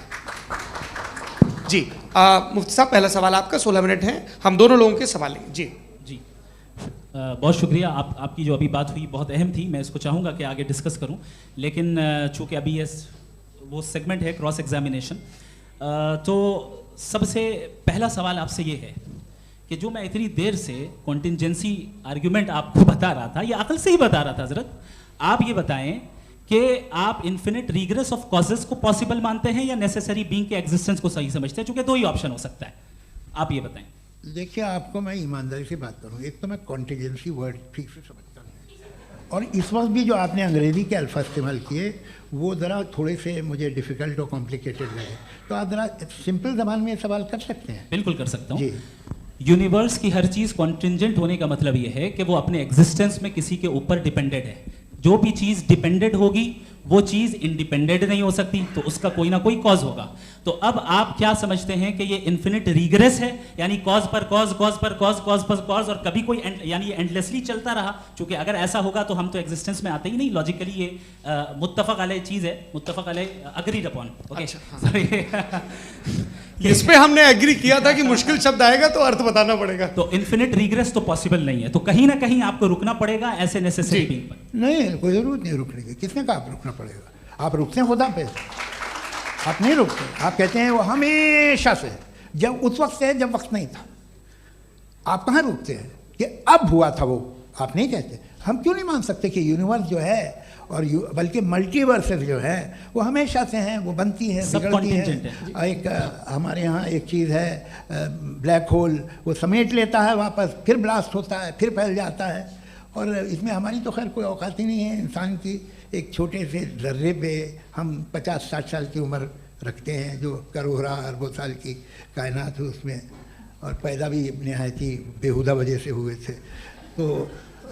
तो इसमें ये सोचना कि इसकी वजूहात और ये क्यों है, ये डिपेंडेंट है, ये हम देख रहे हैं, क्या मालूम। आप सोचिए कि ये जो फैल रही है कायनात, ये कहाँ फैल रही है, ये कहाँ जा रही है, और ये फैल क्यों रही है? अरे बना ली थी तुमने, रुको भैया, काफ़ी है।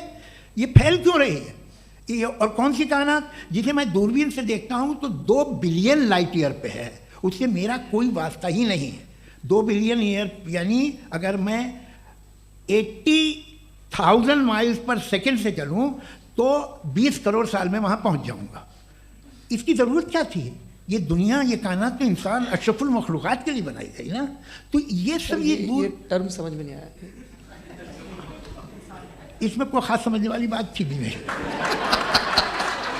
ये जो अल्टीमेट कहा यह जाता है कि ये जो पूरी यूनिवर्स है, ये जो दुनिया है, ये इंसान के लिए बनाई गई। अच्छा, ये सब इंसान के लिए। क्यों साहब, सही है ना? बिल्कुल, लेकिन इसका ये मतलब नहीं कि किसी चीज के पीछे रीजन आपको नहीं पता तो रीजन नहीं है, इसे कहते हैं नहीं, मुझे नहीं पता, लेकिन मेरी जिम्मेदारी नहीं है। वो बिल्कुल सही कहा था उसने, बर्टन रसल ने। आपने उसे मजाक में टाल दिया कि भाई आप एक दावा कर रहे हैं, मैं क्यों कहूं कि ये गलत है दावा? आप प्रूफ कीजिए, मेरे पे जिम्मेदारी ही नहीं है, मैंने थोड़ी कहा है। आप प्रूफ कीजिए कि ये सही है। आप आर्ग्यूमेंट ऑफ कंटिजेंसी का जवाब ही नहीं दे रहे हैं। पूछना चाहेंगे? आप सवाल पूछना चाहेंगे मुफ्ती साहब से? क्योंकि ये क्रॉस एग्जामिनेशन का दौर है। आप जैसे पहले बोल रहे थे फेथ को लेके कुछ, मैं ये पूछना चाहूँगा कि खुदा ने जो भी रेवोल्यूशन किए हैं, एक मज़हब के नहीं बहुत से मज़हबों में किए हैं, अलग अलग रेवोल्यूशन है। कहीं कुछ एक बातें हैं, कॉन्ट्रडिक्शन भी है आपस में, कहीं कुछ आप कर सकते हैं, कहीं कुछ नहीं कर सकते। ऐसा नहीं है कि सबकी कोड ऑफ मॉरल एक है। तो ये किस्सा क्या है? अब आप ये देखिए कि मुझे कभी कभी लगता है कि जो फुटबॉल फाइनल होता है, लाखों लोग होते हैं, फिर वो टीवी कवर कर करोड़ों लोग, अगर उसमें खुदा की एक बूमिंग आवाज़ आ जाती, मैं गॉड हूँ, तो सारे लोग अभी सुन लेते और टीवी पे भी सुन लेते, किस्सा खत्म होता। ये इतनी राजदारी क्या है कि तुम सामने कुछ तो सबूत दे दो हमें सॉलिड। ये कह रहा साहब ये यूनिवर्स कैसे बनी, इससे मसला क्या हल होगा? मैं पूछूंगा आपसे खुदा कैसे बना, क्यों नहीं पूछूंगा कैसे बना? बल्कि वो तो कायनात से कहीं ज़्यादा इंटेलिजेंट है, कायनात से कहीं ज़्यादा कॉम्प्लेक्स। जी वो हमेशा से है, आप कहेंगे मैं मान लूँगा। अच्छा दोयम वो कादिर मुतलक, यानी कादिर मुतलक का मतलब ओमनीपोटेंट, वो जो चाहे कर सकता है। आपको नौकरी दिलवा सकता है, आपकी अच्छी जगह शादी करवा सकता है, आपके पड़ोसी का मुकदमा हरवा सकता है, आपको जिता सकता है, सब काम करता है। थोड़ा सा माइक क्लोज जी। वो इस दुनिया को चला कैसे रहा है, ये दुनिया कैसे चल रही है, आपको इस पर हैरत नहीं होती? या क़यामत के बाद कभी एक जस्टिस होगा, जब ये बच्चा मर चुका होगा जिसकी धज्जियाँ उड़ गई बम से, इसको इंसाफ मिलेगा तब? अच्छा अब जवाब दूं?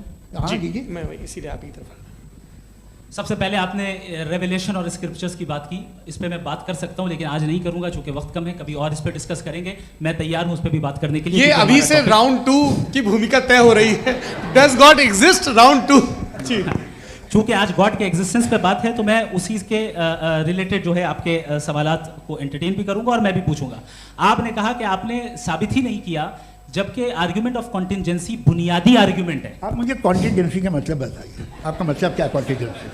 कॉन्टिजेंसी का मतलब यह हुआ कि हर वो वजूद जो किसी भी चीज का पाबंद है, हर वो वजूद या हर वो चीज जो अपने एग्जिस्टेंस में किसी भी चीज के पाबंद है और उससे बाउंड है, उसको उसकी ज़रूरत है, उस पर डिपेंड करती है, तो जाहिर सी बात है कि उसका कोई ना कोई कॉज होता है। ये तो अक्ल की बात है, ये आप रीजनिंग की बात करते हैं, मैं वही कर रहा हूँ। दूसरी चीज़ आपने ये बात कही कि इतने बिलियन लाइट ईयर्स दूर है, उसका मेरा क्या लेना देना। फिर मेरे ख्याल से आपको ये नहीं कहना चाहिए I think therefore I am an atheist. आपको सोचना चाहिए, सिर्फ आप एक लिमिटेड दायरे में रहकर नहीं सोचें बल्कि बाहर निकलकर सोचें। आपने तीसरा सवाल किया, आपने 2-3 सवाल एक साथ। ऐसी बातें ना कीजिए, कुछ लोगों को इतराज हो जाएगा आप पे कि आप कुछ भी सोचिए, ये इजाज़त आपको है नहीं, मुझे है।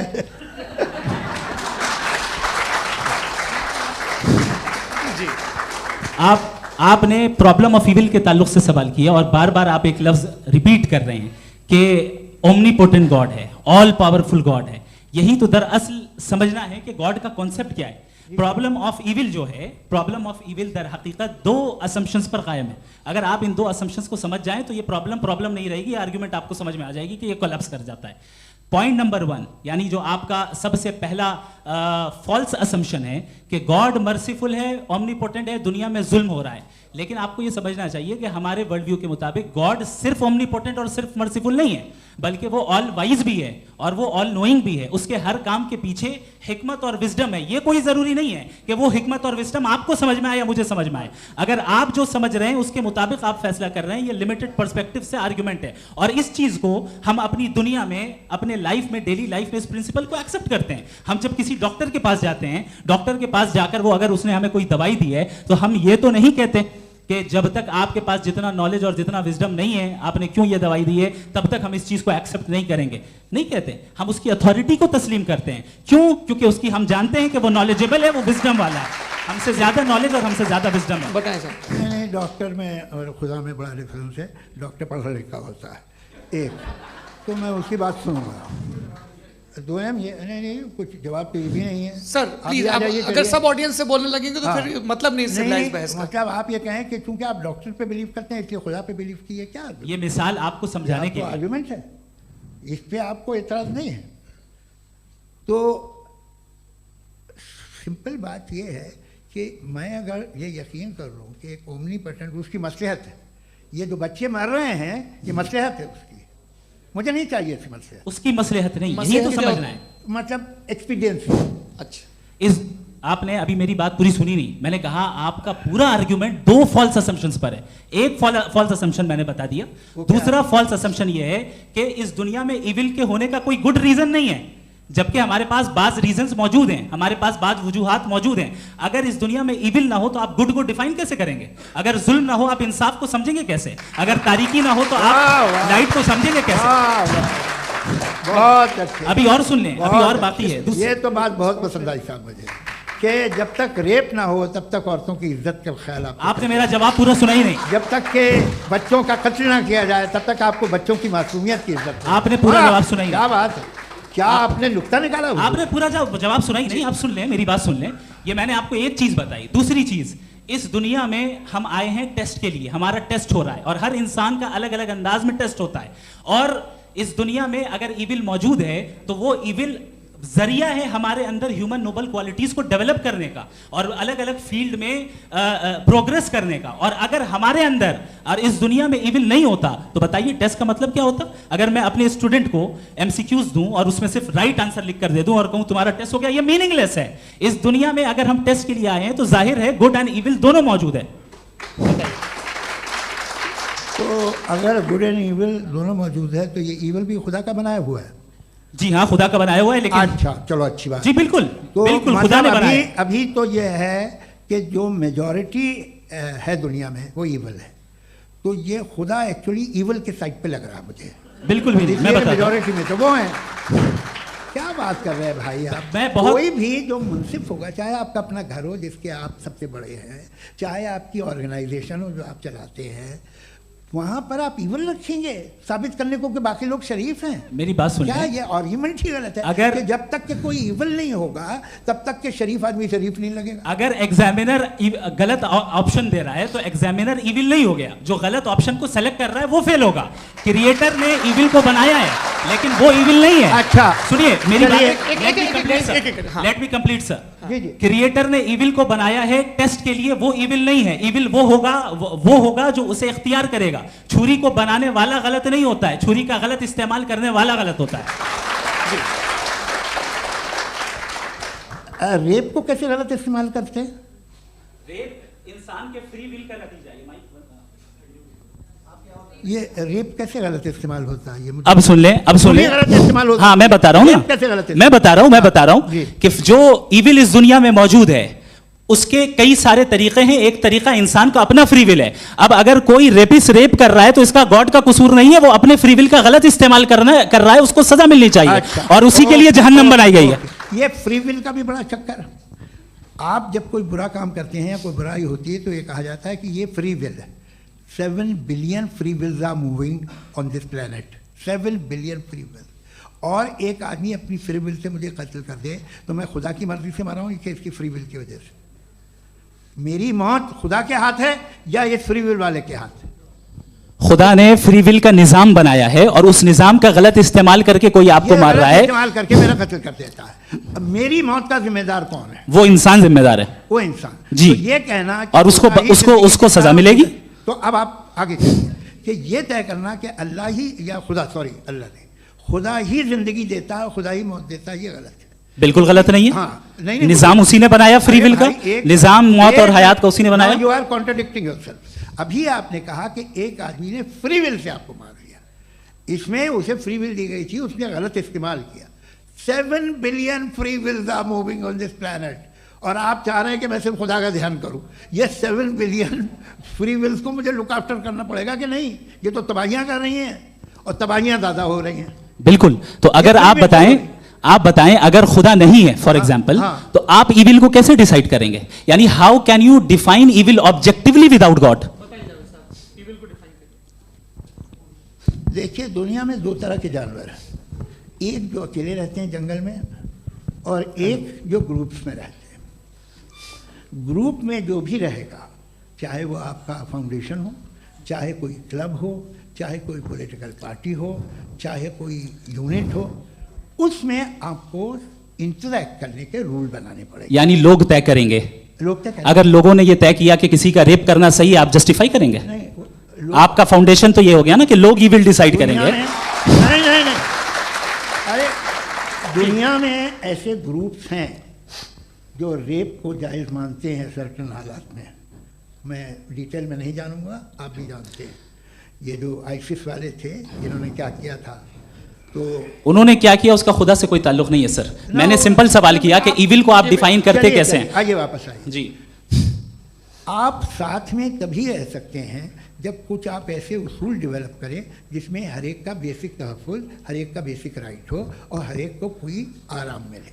यही तरीक़ा है किसी भी ऑर्गेनाइजेशन जिसमें एक से ज़्यादा लोग हैं और वो ऐसे चलती है ज़िंदगी। उसमें अगर आप गड़बड़ करेंगे तो तबाही होगी, नुकसान होगा, बर्बादियाँ आएंगी। और अगर उसमें आप घर ले लीजिए ना, एक हस्बैंड है, एक वाइफ है, बच्चे हैं, वालदा भी हैं, 2 बहनें भी हैं, एक भाई भी है।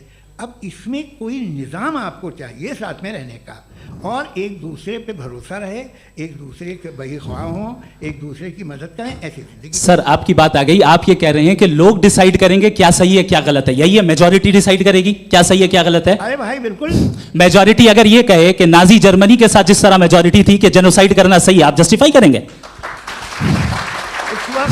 उस वक्त आपका ये सवाल सिर्फ उसके बाद क्लोजिंग। हाँ, उस वक्त प्लेनेट पे जो लोग थे उनमें कितने लोग हिटलर को सही समझते? अच्छा, प्लेनेट की मेजॉरिटी तय करेगी, सोसाइटी की नहीं। प्लेनेट की मेजॉरिटी गॉड के एग्जिस्टेंस को सही मानती है, आप क्यों नहीं मानते? ये हेलो ये क्रॉस क्वेश्चन का राउंड यहाँ पर समाप्त होता है, और ये बड़ा अच्छा है कि इस तरह से फ्रेगमेंट कर दिया गया है ताकि जो मरकरी ऊपर जा रहा है नीचे जवाब दे दूं जी। प्लेनेट की ज़्यादातर मेजॉरिटी कुछ दूसरे मजहबों के खुदा को मानती है। आप उन्हें क्यों नहीं, आप तो मेजॉरिटी की बात कर रहे अच्छा, हैं। ये क्लोजिंग आप ये कह रहे हैं इविल और गुड को डिसाइड मेजॉरिटी करेगी, मेजॉरिटी जो कर दे वो सही हो जाएगा। क्लोजिंग इसको जैसा आप ही लोगों ने तय किया है उसी फॉर्मेट को फॉलो कर लेते हैं। हाँ। भाई मैंने तो भले लोगों पे एतबार किया और तब मॉडरेशन तय किया जी। आपके पास 5 मिनट का वक्त है, क्लोजिंग आर्ग्यूमेंट है, उसके बाद हम ऑडियंस से क्वेश्चन आंसर लेंगे जावेद साहब की क्लोजिंग आर्ग्यूमेंट के बाद। ओके, बहुत शुक्रिया जी। हमारा जो टॉपिक है डज गॉड एग्जिस्ट, मैं इस पे इतने एकेडमिक तैयारी करके आया था, मुझे था कि मैंने सोचा था कि कई सारे मैं आर्ग्यूमेंट्स दूंगा, लेकिन वक्त की भी किल्लत और जावेद साहब बार बार इधर उधर चले जा रहे थे तो उसको भी थोड़ा एंटरटेन करना पड़ गया। डज गॉड एग्जिस्ट पे मैं एक ही आर्ग्यूमेंट दे पाया, आर्ग्यूमेंट्स बहुत हैं और डेफिनेटिव आर्ग्यूमेंट्स हैं, और मेरे आर्ग्यूमेंट को किसी एक राउंड में भी इन्होंने एंटरटेन नहीं किया और रेफ्यूट नहीं किया, एक राउंड में भी नहीं, एक राउंड में भी नहीं, और ना ही अभी आपका क्लोजिंग आर्ग्यूमेंट आएगा, नहीं, वो बता देना। Argument of contingency sir. अरे मैं आपसे कई बार कह चुका हूं कंटीजेंसी का मतलब अब मैं कैसे समझाऊं आपको, आपस में हाँ, आप और कितने आसानी से समझाऊं मैं, मुझे तो नहीं समझ में आ रहा है। आप अपनी आर्ग्यूमेंट ऑफ कंटीजेंसी उर्दू में बोल सकते हैं। हाँ, आप अपनी बात पूरी कर लें जी, आखिरी 4 मिनट। दूसरी चीज, just a minute please ma'am, can I talk? दूसरी चीज ये है कि आपने एक तो इसका जवाब नहीं दिया, दूसरा आपने गॉड के ना होने पर कोई डेफिनेटिव आर्गुमेंट नहीं दिया, सिर्फ मजहब पे बात कर रहे हैं आप। मजहब तो आज हमारा टॉपिक ही नहीं था, आज तो हमारा टॉपिक हो आप मजहब से ले लेकर आईएस तक चले गए। भाई हमारा क्या ताल्लुक है उससे? We condemn them. और उसका गॉड से क्या ताल्लुक है? अगर कोई गलत काम कर रहा है, किसी ने किसी को कत्ल किया, किसी ने किसी का रेप किया, उसको सजा मिलनी चाहिए। और आपके पास कोई भी rational strong foundation of morality नहीं है। आपने कहा कि मेजॉरिटी तय करेगी सोसाइटी की, वो सही होगा। मैंने कहा हिटलर को फिर आप सही कहेंगे, नहीं, प्लैनेट की सोसाइटी की मेजॉरिटी तय करेगी। तो प्लैनेट की मेजॉरिटी गॉड के एग्जिस्टेंस को मानती है, आप कह रहे हैं ये रिलीजियस है। तो यानी आपके पास कोई स्ट्रॉन्ग फाउंडेशन नहीं है ऑब्जेक्टिव मोरालिटी का। ऑब्जेक्टिव मोरालिटी का अगर कोई फाउंडेशन है तो वो सिर्फ गॉड है, गॉड है, गॉड है। थैंक यू जी। ये मुफ्ती शमाइल नदवी साहब का क्लोजिंग आर्ग्यूमेंट था। अब हमारे पास जी ये बड़ा अच्छा है कि दोनों लोगों को मॉडरेटर से शिकायत भी और बोल रहे भाई हमारी शाबाशी भी तो करते चलो। अब मेरी बात जी, आपके पास जावेद अख्तर साहब 5 मिनट का वक्त है, ये आपका क्लोजिंग आर्ग्यूमेंट है, टाइम रीसेट कर दें जी। देखिए, बहुत सारी बातें हैं। गॉड का डेफिनेशन दुनिया के किसी भी रिलीजन में है कि वो ओमनीपोटेंट है, ओमनीप्रेजेंट है, he is just, he is kind, he loves you and so on. मैं जब दुनिया देखता हूँ तो मुझे कोई ऐसा सुप्रीम पावर यहाँ दिखाई नहीं देती है जो इंसान की बहबूदी के लिए कुछ कर रही हो, कमज़ोर को बचा रही हो, मदद कर रही हो, जालिम को पीछे हटा रही हो। मैं नहीं देखा, तारीख़ में नहीं। एक तो अगर है और ये देख रहा है तमाशा, तो उसका होना न होना बराबर है। दोयम ये कि ये जो है, जब आप ये कहते हैं कि कायनात जिसकी कंटीजेंसी ये है, मैं देखिए वो लफ्ज़ इस्तेमाल किया मैं, तो ये कैसे हो सकती है भाई? और फ़ौरन आप सरेंडर कर देते हैं कि जाहिर है कि इसका बनाने वाला तो इससे 10,000 गुना ज़्यादा कॉम्प्लिकेटेड होगा। उस पर आपके होने पे कोई इतराज़ नहीं है। उसे वो टाइमलेस है, वो पहले से था, टाइम तो बहुत बाद में आया। ये सब आप मानने को तैयार है जिसका आपके पास कोई सबूत नहीं, आपके पास कोई रीज़न नहीं है। आपकी तारीख क्या है मज़हबों की? बिलीफ की, जो खुदाओं का बिलीफ है, ये कॉन्स्टेंटली गलत साबित होता रहा है। मतलब आप कहें कि अरिस्टोटल के ज़माने में तो सब जाहिल थे, वो भी इतने ही यकीन से खुदा पे यकीन रखते थे, जो अब नहीं रहा। ये भी नहीं रहेगा, आप लिख लीजिए। और इसके आसार आपको दुनिया में दिखाई देना शुरू हो चुके हैं। ये बहस क्या आज से 100 साल पहले इस तरह हो सकती थी? यहाँ तक तो आपको हम ले आए हैं। तो सर अरे इनको मदद की ज़रूरत नहीं भाई, ये सेल्फ सफिशिएंट आदमी है, आप क्यों इनकी मदद कर रहे हैं? Sir please. तो ये जो है तमाम बातें अपनी जगह हैं। ये एक पैकेज है। आप अकेले, कोई आदमी ऐसा नहीं जो सिर्फ गॉड को मानता हो, उसके साथ बहुत पैराफर्नेलिया आता है, अलग अलग पैराफर्नेलिया आते हैं। They have always created chaos in the society. मैं तो आपको सीधा ऑफर देता हूँ कि दुनिया में 10 इम्पॉर्टेंट बिलीव्स हैं। आप एक मानते हैं, 9 नहीं मानते, 9 में आप एथियस्ट हैं, 9 को आप बिल्कुल रीजनेबली मेरी तरह देखते हैं। तो 90 मजहबी आदमी भी 90% एथियस्ट है, वो दूसरे खुदा नहीं मानता, एक खुदा मानता है अपना वाला, बाकियों को कहता है गलत है। अगर आप मानना ही बंद कर दे तो आपका 10% चांस है कि आप सही हैं और 90% चांस है कि आप गलत हैं। मेरा मशवरा है आप मानना छोड़ दिए तो 50% चांस होगा कि आप सही हैं और 50% चांस होगा, 40% आप गेन करेंगे बाय बिकमिंग एन एथियस्ट।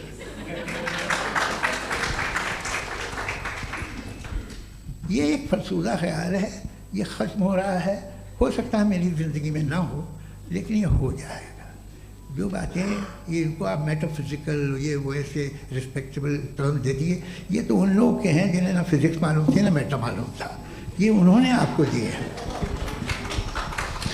जी बहुत शुक्रिया आप दोनों लोगों का। और अब इस बातचीत का आखिरी राउंड शुरू होगा, डज गॉड एग्जिस्ट की ये बहस मुफ्ती शमाइल नदवी और जावेद अख्तर साहब के बीच।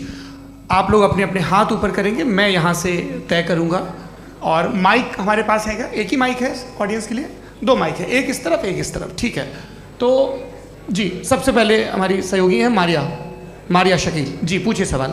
थोड़ा सा रुकेंगे ताकि कैमरे का फ्रेम आप पर आ जाए, आपकी तो प्रैक्टिस है टीवी की। जी नदवी साहब, मैं खुदा को मानती हूँ, पहले मैं इसी प्रमाइस से शुरू कर रही हूँ और ये बता रही हूँ आपको, मैं मानती हूँ।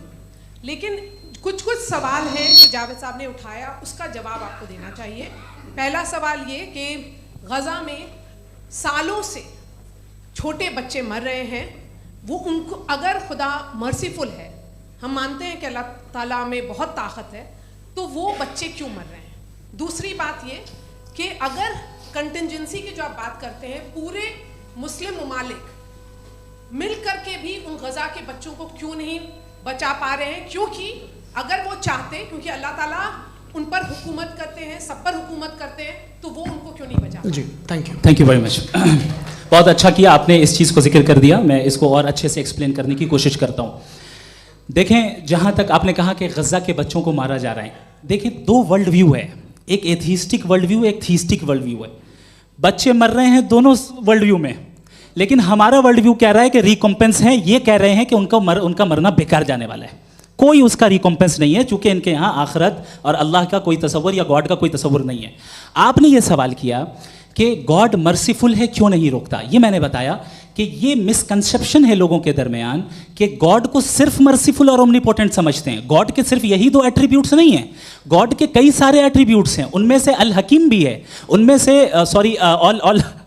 ऑल वाइज भी है, ऑल नोइंग भी है। लिहाजा अगर इस दुनिया में किसी को तकलीफ आ रही है और गॉड उसको नहीं रोक रहा है, वो इसलिए नहीं रोक रहा है चूंकि इंसानों को फ्री विल दिया गया है। ठीक इसी तरीके से अगर एक डॉक्टर किसी छोटे बच्चे को इंजेक्शन लगा रहा है, उसे तकलीफ पहुंच रही है, उसके लिमिटेड पर्सपेक्टिव के एतबार से ये गलत हो रहा है और डॉक्टर बुरा है। लेकिन जब आप ब्रॉडर पिक्चर को देखेंगी, आपके और हमारे पास सिर्फ एक पिक्सल है, हमें इतना नजर आ रहा है कि गज़ा में कत्ल हो रहा है, लेकिन इसके पीछे कितना रिकॉम्पेंस उनको मिलने वाला है, पूरा पिक्चर गॉड के पास है। तो एक पिक्सल से आप पूरे पिक्चर को कभी भी जज नहीं कर सकती। आप इसमें कुछ जोड़ना चाहेंगे?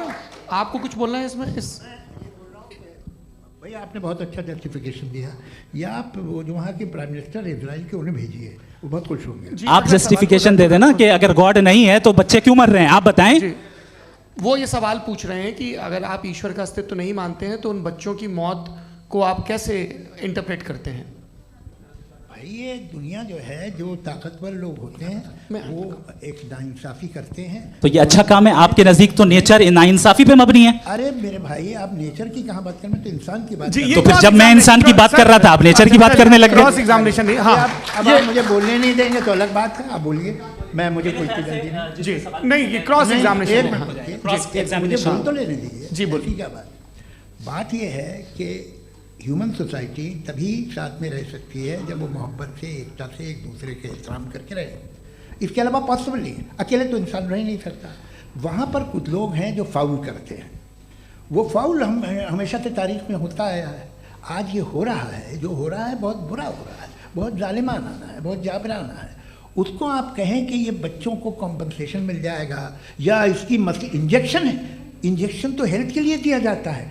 आप ये कह रहे हैं कि ये बच्चों की जो धज्जियां उड़ रही हैं ये इंजेक्शन है, ये विटामिन टेस्ट का। है, ये टेस्ट है, और उस टेस्ट में अब उनको अगले उनको ऐसा रिकॉम्पेंस मिलेगा जो आपके तस्वुर के बाहर है। ये आप 3 बरस के बच्चे को बारूद से उड़ा के टेस्ट ले रहे हैं, वाह। वो नहीं ले रहा है, खुदा नहीं उड़ा रहा है, इजराइल उड़ा रहा है। जी, ये तो उसको कंडेम अगला करें। सवाल लेते हैं, अगला सवाल लेते हैं प्रोफेसर पुरुषोत्तम अग्रवाल। मुफ्ती साहब, एक निवेदन आपसे है कि कम से कम थोड़ा सा माइक क्लोज एक रखिए। रिलीजियस और फिलोसफिकल कर मैम प्लीज। एक रिलीजियस और फिलोसफिकल ट्रेडिशन है जो ब्रह्मांड को यानी यूनिवर्स को ही अंतिम मानती है। सर्वम खलु इदम ब्रह्मम, this is Chandogya Upanishad, and it completely rules out the existence और नेसेसिटी, आपके शब्दों में necessity of a creator. The creation itself is the creator. तो एक मिनट प्लीज। दूसरा जो सवाल आपने अभी, जो आप बार बार कह रहे हैं कि भगवान विद्वान भी है, वाइज, सब जानने वाला, तो अगर विजडम में दुनिया भर के पापों और अत्याचारों को बर्दाश्त करना शामिल है, तो फिर इसका मतलब ये हुआ कि अगर मैं फ्री विल से उसको अपोज करता हूं तो ईश्वर की विजडम और मेरी फ्री विल में कॉन्ट्राडिक्शन है। Because when I am opposing whatever is happening in Gaza, then I am opposing the God's will और गॉड्स विजडम। जवाब लेते हैं क्योंकि तो गॉड की विजडम, एक मिनट सर प्लीज सर, ये एक जुमला, गॉड की विजडम है कि गाजा में जो कुछ हो रहा है वो हो रहा है, मैं उसका अपोज कर रहा हूं, तो मैं गॉड की विजडम के खिलाफ जा रहा हूं। एक सवाल।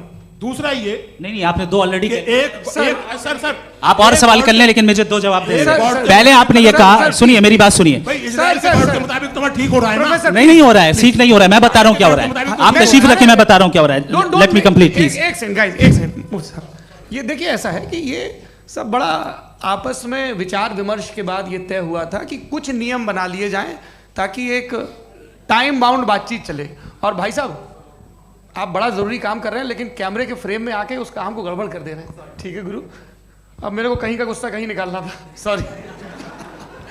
नहीं, कोई गुस्सा नहीं है जी। तो प्रोफेसर ने सवाल पूछे, आप उनके जवाब दें, और थोड़ा ये सब लोग थोड़ा ख्याल रखें भाई, सवाल संक्षिप्त रखें जी। आपने 2 सवाल किए। सबसे पहला ये कहा कि हमारे पास ये कॉन्सेप्ट है कि ये यूनिवर्स खुद नेसेसरी बीइंग है, creation itself is the creator. How irrational is this कि मैं एग्जिस्ट करूंगा बाद में, लेकिन अभी एग्जिस्ट कर भी रहा हूं, यानी एक ही टाइम में एग्जिस्ट भी कर रहे हैं, नहीं भी कर रहे हैं। This is not true.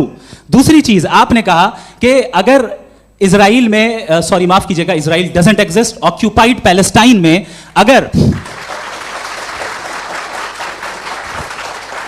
अगर ऑक्यूपाइड पैलेस्टाइन में बच्चों को मारा जा रहा है फ्री विल की वजह से और गॉड नहीं रोक रहा है, ये कॉन्ट्रडिक्शन है। ये बताइए कि एक एग्जाम में एक बच्चा गलत आंसर लिख रहा है, सुनिए, एग्जामिनर चाहे तो रोक सकता है, क्यों नहीं रोक रहा है? ये कॉन्ट्रडिक्शन है, ये कॉन्ट्रडिक्शन नहीं है।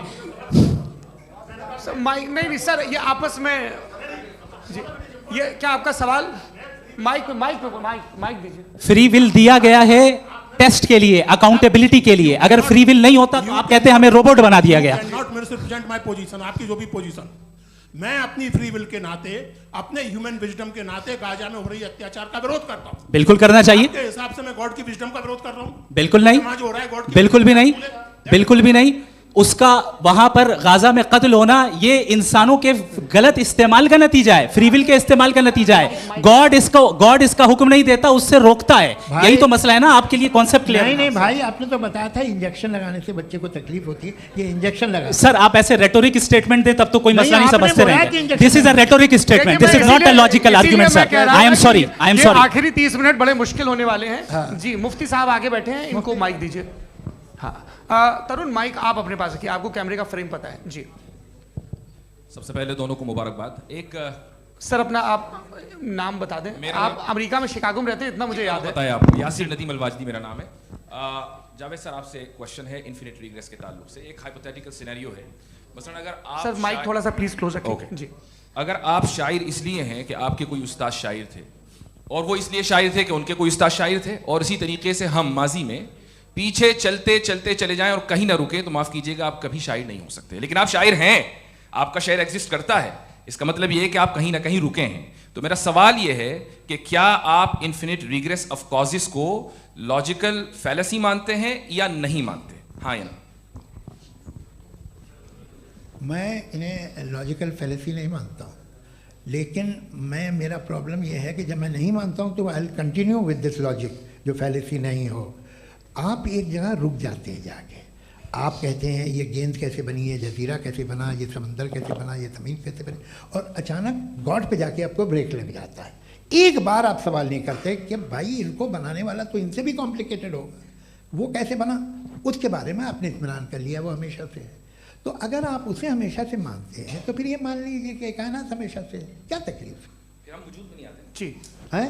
हम मौजूद नहीं। अच्छा सर क्यों नहीं हो सकते? मैं बताऊँ प्लीज प्लीज। जैसे मैंने मिसाल दी आपके शेर की, आपका शेर कभी वजूद में ना आता अगर शायर इसी तरह चलते रहता हमेशा। जी माइक मेरे ख्याल से एक सेकंड, इन्फिनिट रिग्रेस का कॉन्सेप्ट क्लियर नहीं हो पाया। सर रहने दें, लेट्स मूव ऑन सर। ठीक है। हाँ थोड़ा सा मॉडरेटर का भी ख्याल रखें। नहीं आपने तो रखा है, आपने रखा है। यहाँ पे गौहर रजा साहब हैं, वो भी एक सवाल पूछना चाहते हैं। माइक यार नीचे से ऑन कर दिए नीचे। पहले तो ये कह दूं कि मैं उन बच्चों से शर्मिंदा हूं जिनको गज़ा में कत्ल किया गया,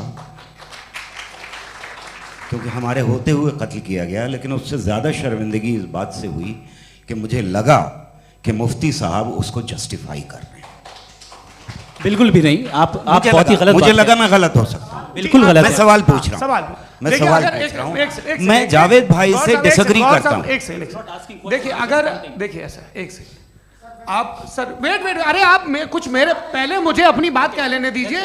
अगर ऑडियंस तय करेगी तो फिर मॉडरेटर का मतलब नहीं। मेरा आप सबसे ये कहना है, ये बहस दो लोगों के बीच में है, एक तरफ मुफ्ती साहब, एक तरफ जावेद साहब। पिछले 1.5 घंटे से ये लोग अपने अपने तर्क रख रहे हैं। आपकी इनसे इत्तेफाकी हो सकती है, ना इत्तेफाकी हो सकती है। मेरे उस्ताद मुझे सिखा गए हैं कि मुखामुखम में असहमति की गुंजाइश बची रहनी चाहिए। अगर मैं आपकी बहुत इज्जत करता हूं गौहर साहब, आपने जो कमाल की किताबें लिखी, साइंटिफिक टेम्परामेंट, लेकिन मेरी ये गुजारिश है आप सबसे कि यदि आप इन लोगों ने जो बोला उन पर टिप्पणियां करेंगे तो ना वक्त की पाबंदी रहेगी ना वो अनुशासन। आप सवाल पूछ लें, उस सवाल में जो बात आ जाए वो आ जाए। मैं जावेद साहब से डिसएग्री करता हूँ, इसलिए जावेद साहब से सवाल पूछ रहा हूँ। आपका सवाल जावेद अख्तर साहब से। और सवाल ये है मेरा कि जावेद साहब ने कई बार लॉजिक का इस्तेमाल किया कि साइंस में लॉजिक है और रिलीजन में लॉजिक नहीं है। मेरा ख्याल ये है कि रिलीजन में भी लॉजिक है, लेकिन उस लॉजिक की बेसिस ये है कि आप रुक जाते हैं, जिसका जिक्र जावेद साहब ने बार बार किया, यानी खुदा के तसव्वुर पे आते हुए, गॉड के तसव्वुर पे आते हुए रुक जाते हैं। और इसमें सवाल पूछना मतलब फॉरबिडन होता है।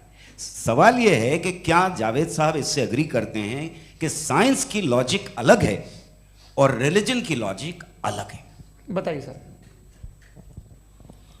देखिए 3 चीज़ें हैं, साइंस है, एक है मंतिक है, इस्तिदलाल है, और एक जो है कुछ भी नहीं है, फेथ है, अकीदा है। मैं अकीदे की लॉजिक का कायल नहीं हूँ। मुझे आप इस्तिदलाल से, लॉजिक से, रीज़न से समझाइए, मैं मानने को तैयार हूँ, मेरा क्या नुकसान होगा। लेकिन ये कि अकीदे पे मैं नहीं जा सकता हूँ। अकीदे का मतलब है कि तुम ये मान लो, सवाल ना करो, ये नहीं।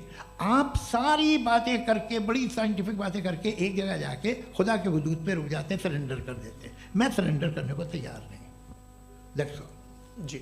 ये आगे सर बैठे हुए हैं, इनको माइक दीजिए। भाई वो आप पूछना चाह रहे थे ना भाई? हाँ नहीं मैं जी। आपका नाम? आसिम इफ्तिखार। आसिम जी, पूछिए। सर जावेद सर से सवाल है कि आपने अपने माइक थोड़ा करीब अपने क्लोजिंग स्टेटमेंट में ये बात कही थी कि मज़हब का जो फ्यूचर है वो ज़्यादा दिन नहीं जाने वाला है। लेकिन मैं देख पा रहा हूँ कि जो ऑक्सफोर्ड यूनिवर्सिटी की एक स्टडी है 2011 में हुई है, जिसके 50 एकेडमिशियंस ने इसको अंजाम दिया था, उसमें वो ये कहते हैं कि जो फेथ इन गॉड है वो इनबिल्ट है ह्यूमन नेचर के अंदर, जिसको हम कहते हैं फितरत के अंदर शामिल है वो। और वो ये कहते हैं कि अगर कोई ये समझता है कि मज़हब को वो ख़त्म कर देगा तो ये उसकी गलत फहमी है। तो आप इसके बारे में, इस स्टडीज़ के बारे में क्या कहते हैं? ठीक है, मैं उनसे एग्री नहीं करता हूँ। वो कौन से प्रोफेसर होंगे, ऐसा उनके क्या पास डेटा है, इन्होंने डेटा के बेस होगा। डेटा क्या हो सकता है? फ्यूचर का डेटा तो नहीं हो सकता ना उनके पास, प्रेजेंट का डेटा हो सकता है। डेटा आपने सुना 100 साल पहले का बाद का डेटा? मैंने तो नहीं सुना आज तक।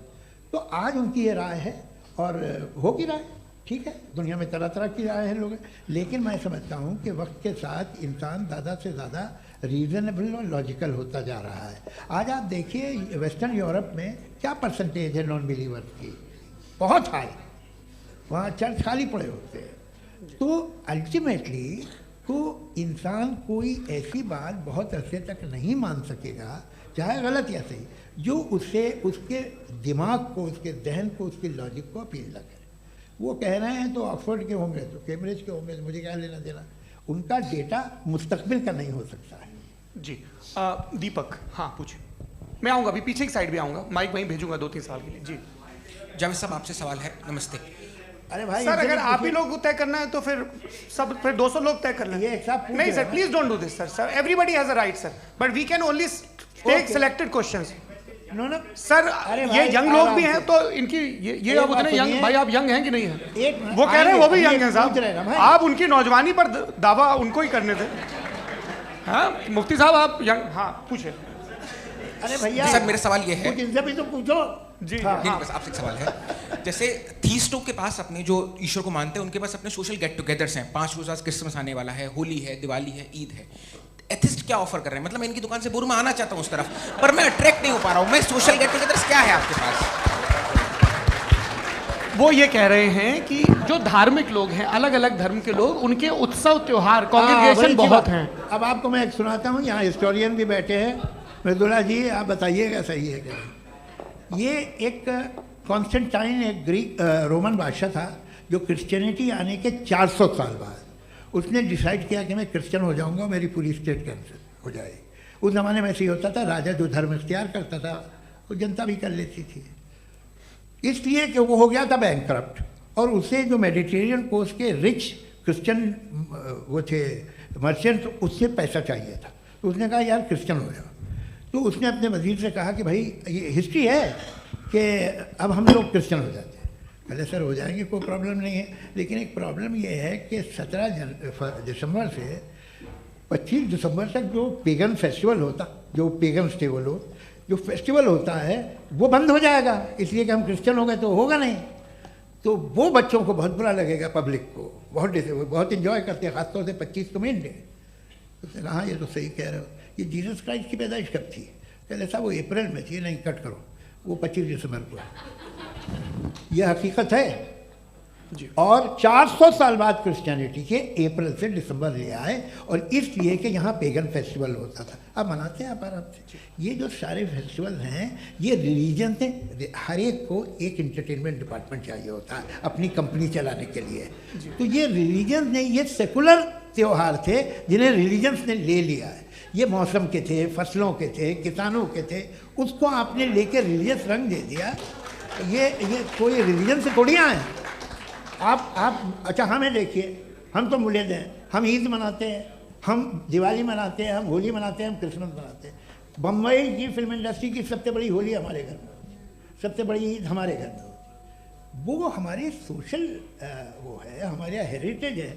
ऐसा थोड़ी है कि we will throw the baby along with the water.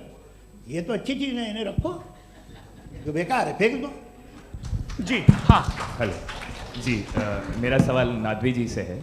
जैसा कि आपने बोला कि गॉड टाइम के भी परे हैं, और गॉड इतनी कॉम्प्लेक्स चीज़ है कि उसे ह्यूमन माइंड समझ नहीं सकता, और गॉड ने अर्थ पे फ्री विल भी दे दी है। तो आप अपना वक्त ज़ाया क्यों कर रहे हैं गॉड के बारे में बात करके? अपन को तो बात करनी चाहिए कि सोसाइटी को बेहतर कैसे करें। जी मैं, गॉड वही बताता है सोसाइटी को कैसे बेहतर करें। अभी मैं आपका जवाब देता हूँ। आपने कहा कि टाइम पे वो एग्जिस्ट नहीं करता, सो मेरा सवाल ये है कि जैसा आपने बोला कि गॉड बहुत ही कॉम्प्लेक्स चीज है। मैंने और कहा ही नहीं कि कॉम्प्लेक्स है, तो आपके अल्फाज हैं। कॉम्प्लेक्स का लफ्ज गॉड के लिए सुइटेबल नहीं है। क्यों? क्योंकि कॉम्प्लेक्स वो चीजें होती हैं जो ऑब्जेक्ट हो। God is not an object जिसको आप इंस्ट्रूमेंट के जरिए लेबोरेटरी में जाके टेस्ट करें, oh it's very complex. No, वो कोई कार का इंजन नहीं है। मेरा वो सवाल फिलोसॉफिकली नेसेसरी बीइंग ऐसी बीइंग है जो सिंपल बीइंग है। हाँ, आप उसको मुकम्मल तौर पे उसकी तमाम हिकमतों को जान ले और हर चीज को जान ले, ये पॉसिबल नहीं है, क्योंकि वो ऑल वाइज है, आप ऑल वाइज नहीं है, और वो खुदा है, वो आपको सारी चीजें बता दे, ये जरूरी नहीं। मेरा सवाल ये नहीं था, मेरा सवाल ये था कि जब गॉड इतना परे है इस दुनिया से कि उसने अर्थ पे फ्री विल भी दी है, हम सब ह्यूमंस की फ्री विल है, और जो सोसाइटी में हो रहा है वो अपन लोग डिसाइड करेंगे, तो अपन लोग डिसाइड नहीं करेंगे ना, अपन लोग डिसाइड नहीं करेंगे। गॉड जो है, गॉड ने वो उसकी जात, उसकी एग्जिस्टेंस टाइम एंड स्पेस से परे है, लेकिन वो हमारा टेस्ट ले रहा है और उसी गॉड ने हमें बताया कि तुम्हें क्या करना है क्या नहीं करना है, तो जाहिर उस गॉड की बात सुनेंगे ना हम। जी, वो पीछे एक चश्मा लगाए जो मैम खड़ी हैं, उनको दीजिए। हाँ, आप जी जी बिल्कुल आएंगे। देखिए मैं कोशिश कर रहा हूँ सब तरफ जाने की। हाँ, उनको दीजिए माइक। जी, हेलो सर, मैं ओमनी प्रेजेंट नहीं हूँ, टाइम पाबंद हूँ और जहाँ तक कोशिश कर सकता हूँ करूँगा। जी, अपना नाम बताइए। मेरा नाम उर्सुला है, मैं दिल्ली यूनिवर्सिटी की एक स्टूडेंट हूँ और मैं स्टूडेंट फेडरेशन ऑफ इंडिया से हूँ। मेरा सवाल मुफ्ती जी से है कि इस हॉल के इस कमरे में बैठ के हम लोग रेप की मोरालिटी के बारे में फिलोसफिकली बात तो कर सकते हैं, बट असलियत ये है कि रोज़मर्रा की ज़िंदगी में औरतें रेप के थ्रू गुजरती हैं, और हम लोग सिर्फ नंबर्स पे इस तरह नहीं देख सकते, क्योंकि कितनी औरतें हैं इन कंट्रीज़ में जहाँ पे आप बता रहे हैं कि केसेस कम हैं, जिनका एक्सेस है कि वो जाके केस फाइल कर सकें। कितनी औरतें हैं जो जिनको काम करने की आज़ादी है उन कंट्रीज़ में। यूरोप में ये आज़ादी आ गई, यूरोप में ये रूल्स आ गए, तो हम आज उसके बारे में बात कर पा रहे हैं। जी, जवाब। आपने ये कहा कि कमरे में बंद होकर हम लोग इस पर फिलोसफिकली बात कर सकते हैं, लेकिन हकीकत में क्या हो रहा है, वो ग्राउंड लेवल पे क्या हो रहा है जो बहुत गलत हो रहा है, और वो सफ़र कर रही हैं। आई अग्री, बहुत गलत हो रहा है, और जो गलत हो रहा है उसको हमें रोकना है। और क्यों रोकना है, वो गलत क्यों है? हमारे पास इसका ऑब्जेक्टिव फाउंडेशन है, इनके पास उसका ऑब्जेक्टिव फाउंडेशन नहीं है। मैं ये कहना चाह रहा हूँ कि जहाँ पे भी जुल्म हो रहा है, जहाँ पे भी औरत पे जुल्म हो रहा है, या उसकी इज्जत लूटी जा रही है, या उसे तकलीफ पहुँचाई जा रही है, और सिर्फ औरत नहीं, किसी इंसान के ऊपर भी जुल्म हो रहा है, तो उसके खिलाफ खड़ा होना, ये मॉरलिटी हमारे पास गॉड के पास से आई है। वरना जावेद साहब तो कह रहे हैं कि जो है मेजॉरिटी डिसाइड करेगी, तो मेजॉरिटी तो कभी भी बदल सकती है। क्या आप ये थोड़ी सी आपको गलतफहमी है। मैं अगर मेरे जुमले से ये मदना निकला या मैंने कहा, तो ये जुमला मैं वापस लेता हूँ, ये मेरा मतलब ही नहीं था कि मेजॉरिटी डिसाइड करेगी। मेजॉरिटी डिसाइड करे तो दुनिया में बड़ी, वैसे आपने कहा था ये जुमला, अच्छा हो सकता है, मैं मान रहा हूँ, बाद में रिकैप कर लेंगे। अरे एक सेकंड, मैं अपनी एक्सप्लेनेशन दे रहा हूँ। मुनासिब बात यह है कि हम सब के सब दिल में जानते हैं कि क्या अच्छा है क्या बुरा है, हमें पता है अच्छी तरह से। जो लोग बुरे काम करते हैं उन्हें भी मालूम अच्छा क्या है।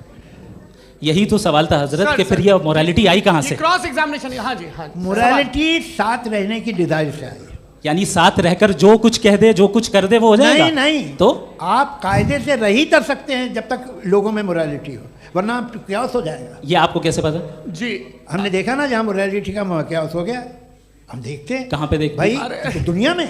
आप जो कह रहे हैं, आप कहीं पे अगर गलत हो रहा है तो उसको आप गलत देखिए। आप एपिस्टेमोलॉजी की बात कर रहे हैं, मैं ओंटोलॉजी की बात कर रहा हूं। मैं इस बहस के बाद आप दोनों लोगों को चाय पे होस्ट करूंगा, वहां पे क्रॉस एग्जामिनेशन कर लीजिएगा। अभी ऑडियंस का हक मार रहे हैं आप लोग भाई, सर जस्ट लोग हैं आप लोग। और ये भाई ये हाँ, उधर आएंगे, जी सर आएंगे। अच्छा सर, मेरा नाम लईकुर रहमान है और मैं अलीगढ़ मुस्लिम यूनिवर्सिटी का स्टूडेंट हूँ, और जहाँ तक मुझे पता है कि sir you are also product of Aligarh Muslim University. मैं भी उसी चमन का बुलबुल। हाँ सर, तो बहुत खुशी हुई मुझे जान करके कि मैं आपसे मिलूंगा। सवाल सर, मेरा सवाल यह है, सर सैयद अली रहमा का नज़रिया यह था कि खुदा के वजूद को अक़ल के दायरे में रह कर के तलाश करना, न कि पूरी तौर से उसका इनकार कर देना। Sir, how will you define it? नहीं, तो ये तो आप इन्हें बताइए। ये सवाल आपसे खुदा का वजूद साबित कर रहे हैं तो सर आपने इनकार कर रखा है, इस वजह से मेरा क्वेश्चन उन्होंने यही एक सेकंड, सर सैयद ने यही कहा ना कि अकल से आप खुदा के वजूद को साबित नहीं कर सकते, यही कहा ना भाई। वो उन्होंने कहा कर सकते हैं और वो कर दिया गया आज। वो फोन दो। तलाश करना या साबित करना अकल से नहीं हो सकता। अरे सवाल तो सुन लीजिए जी। अकल से नहीं हो सकता है, यही कहा ना आपने। अकल से हो सकता है। अरे वो यही कह रहे हैं भाई, आप बता रहे हो सकता है। वो तो कुछ और। आप अगर सर देखो नौजवान फोन ले लो, इतनी कमाल की यूनिवर्सिटी है। अरे भाई दे दो ना जरा, एक मिनट दे दो भाई, मेरी बात सुनो, माइक पे बोलो ताकि जो लाखों लोग देख रहे हैं। माइक दे दो ना। अरे देंगे ना माइक, तुम ठहरो तो। हाँ सर, मेरा सवाल ये था कि सर सैयद अलैहिर्रहमा का एक नज़रिया था अपना कि खुदा का जो वजूद है उसको अक़ल के दायरे में रह करके तलाश करना है, न कि पूरे तौर से इनकार कर देना है। ये उनका कॉन्सेप्ट था।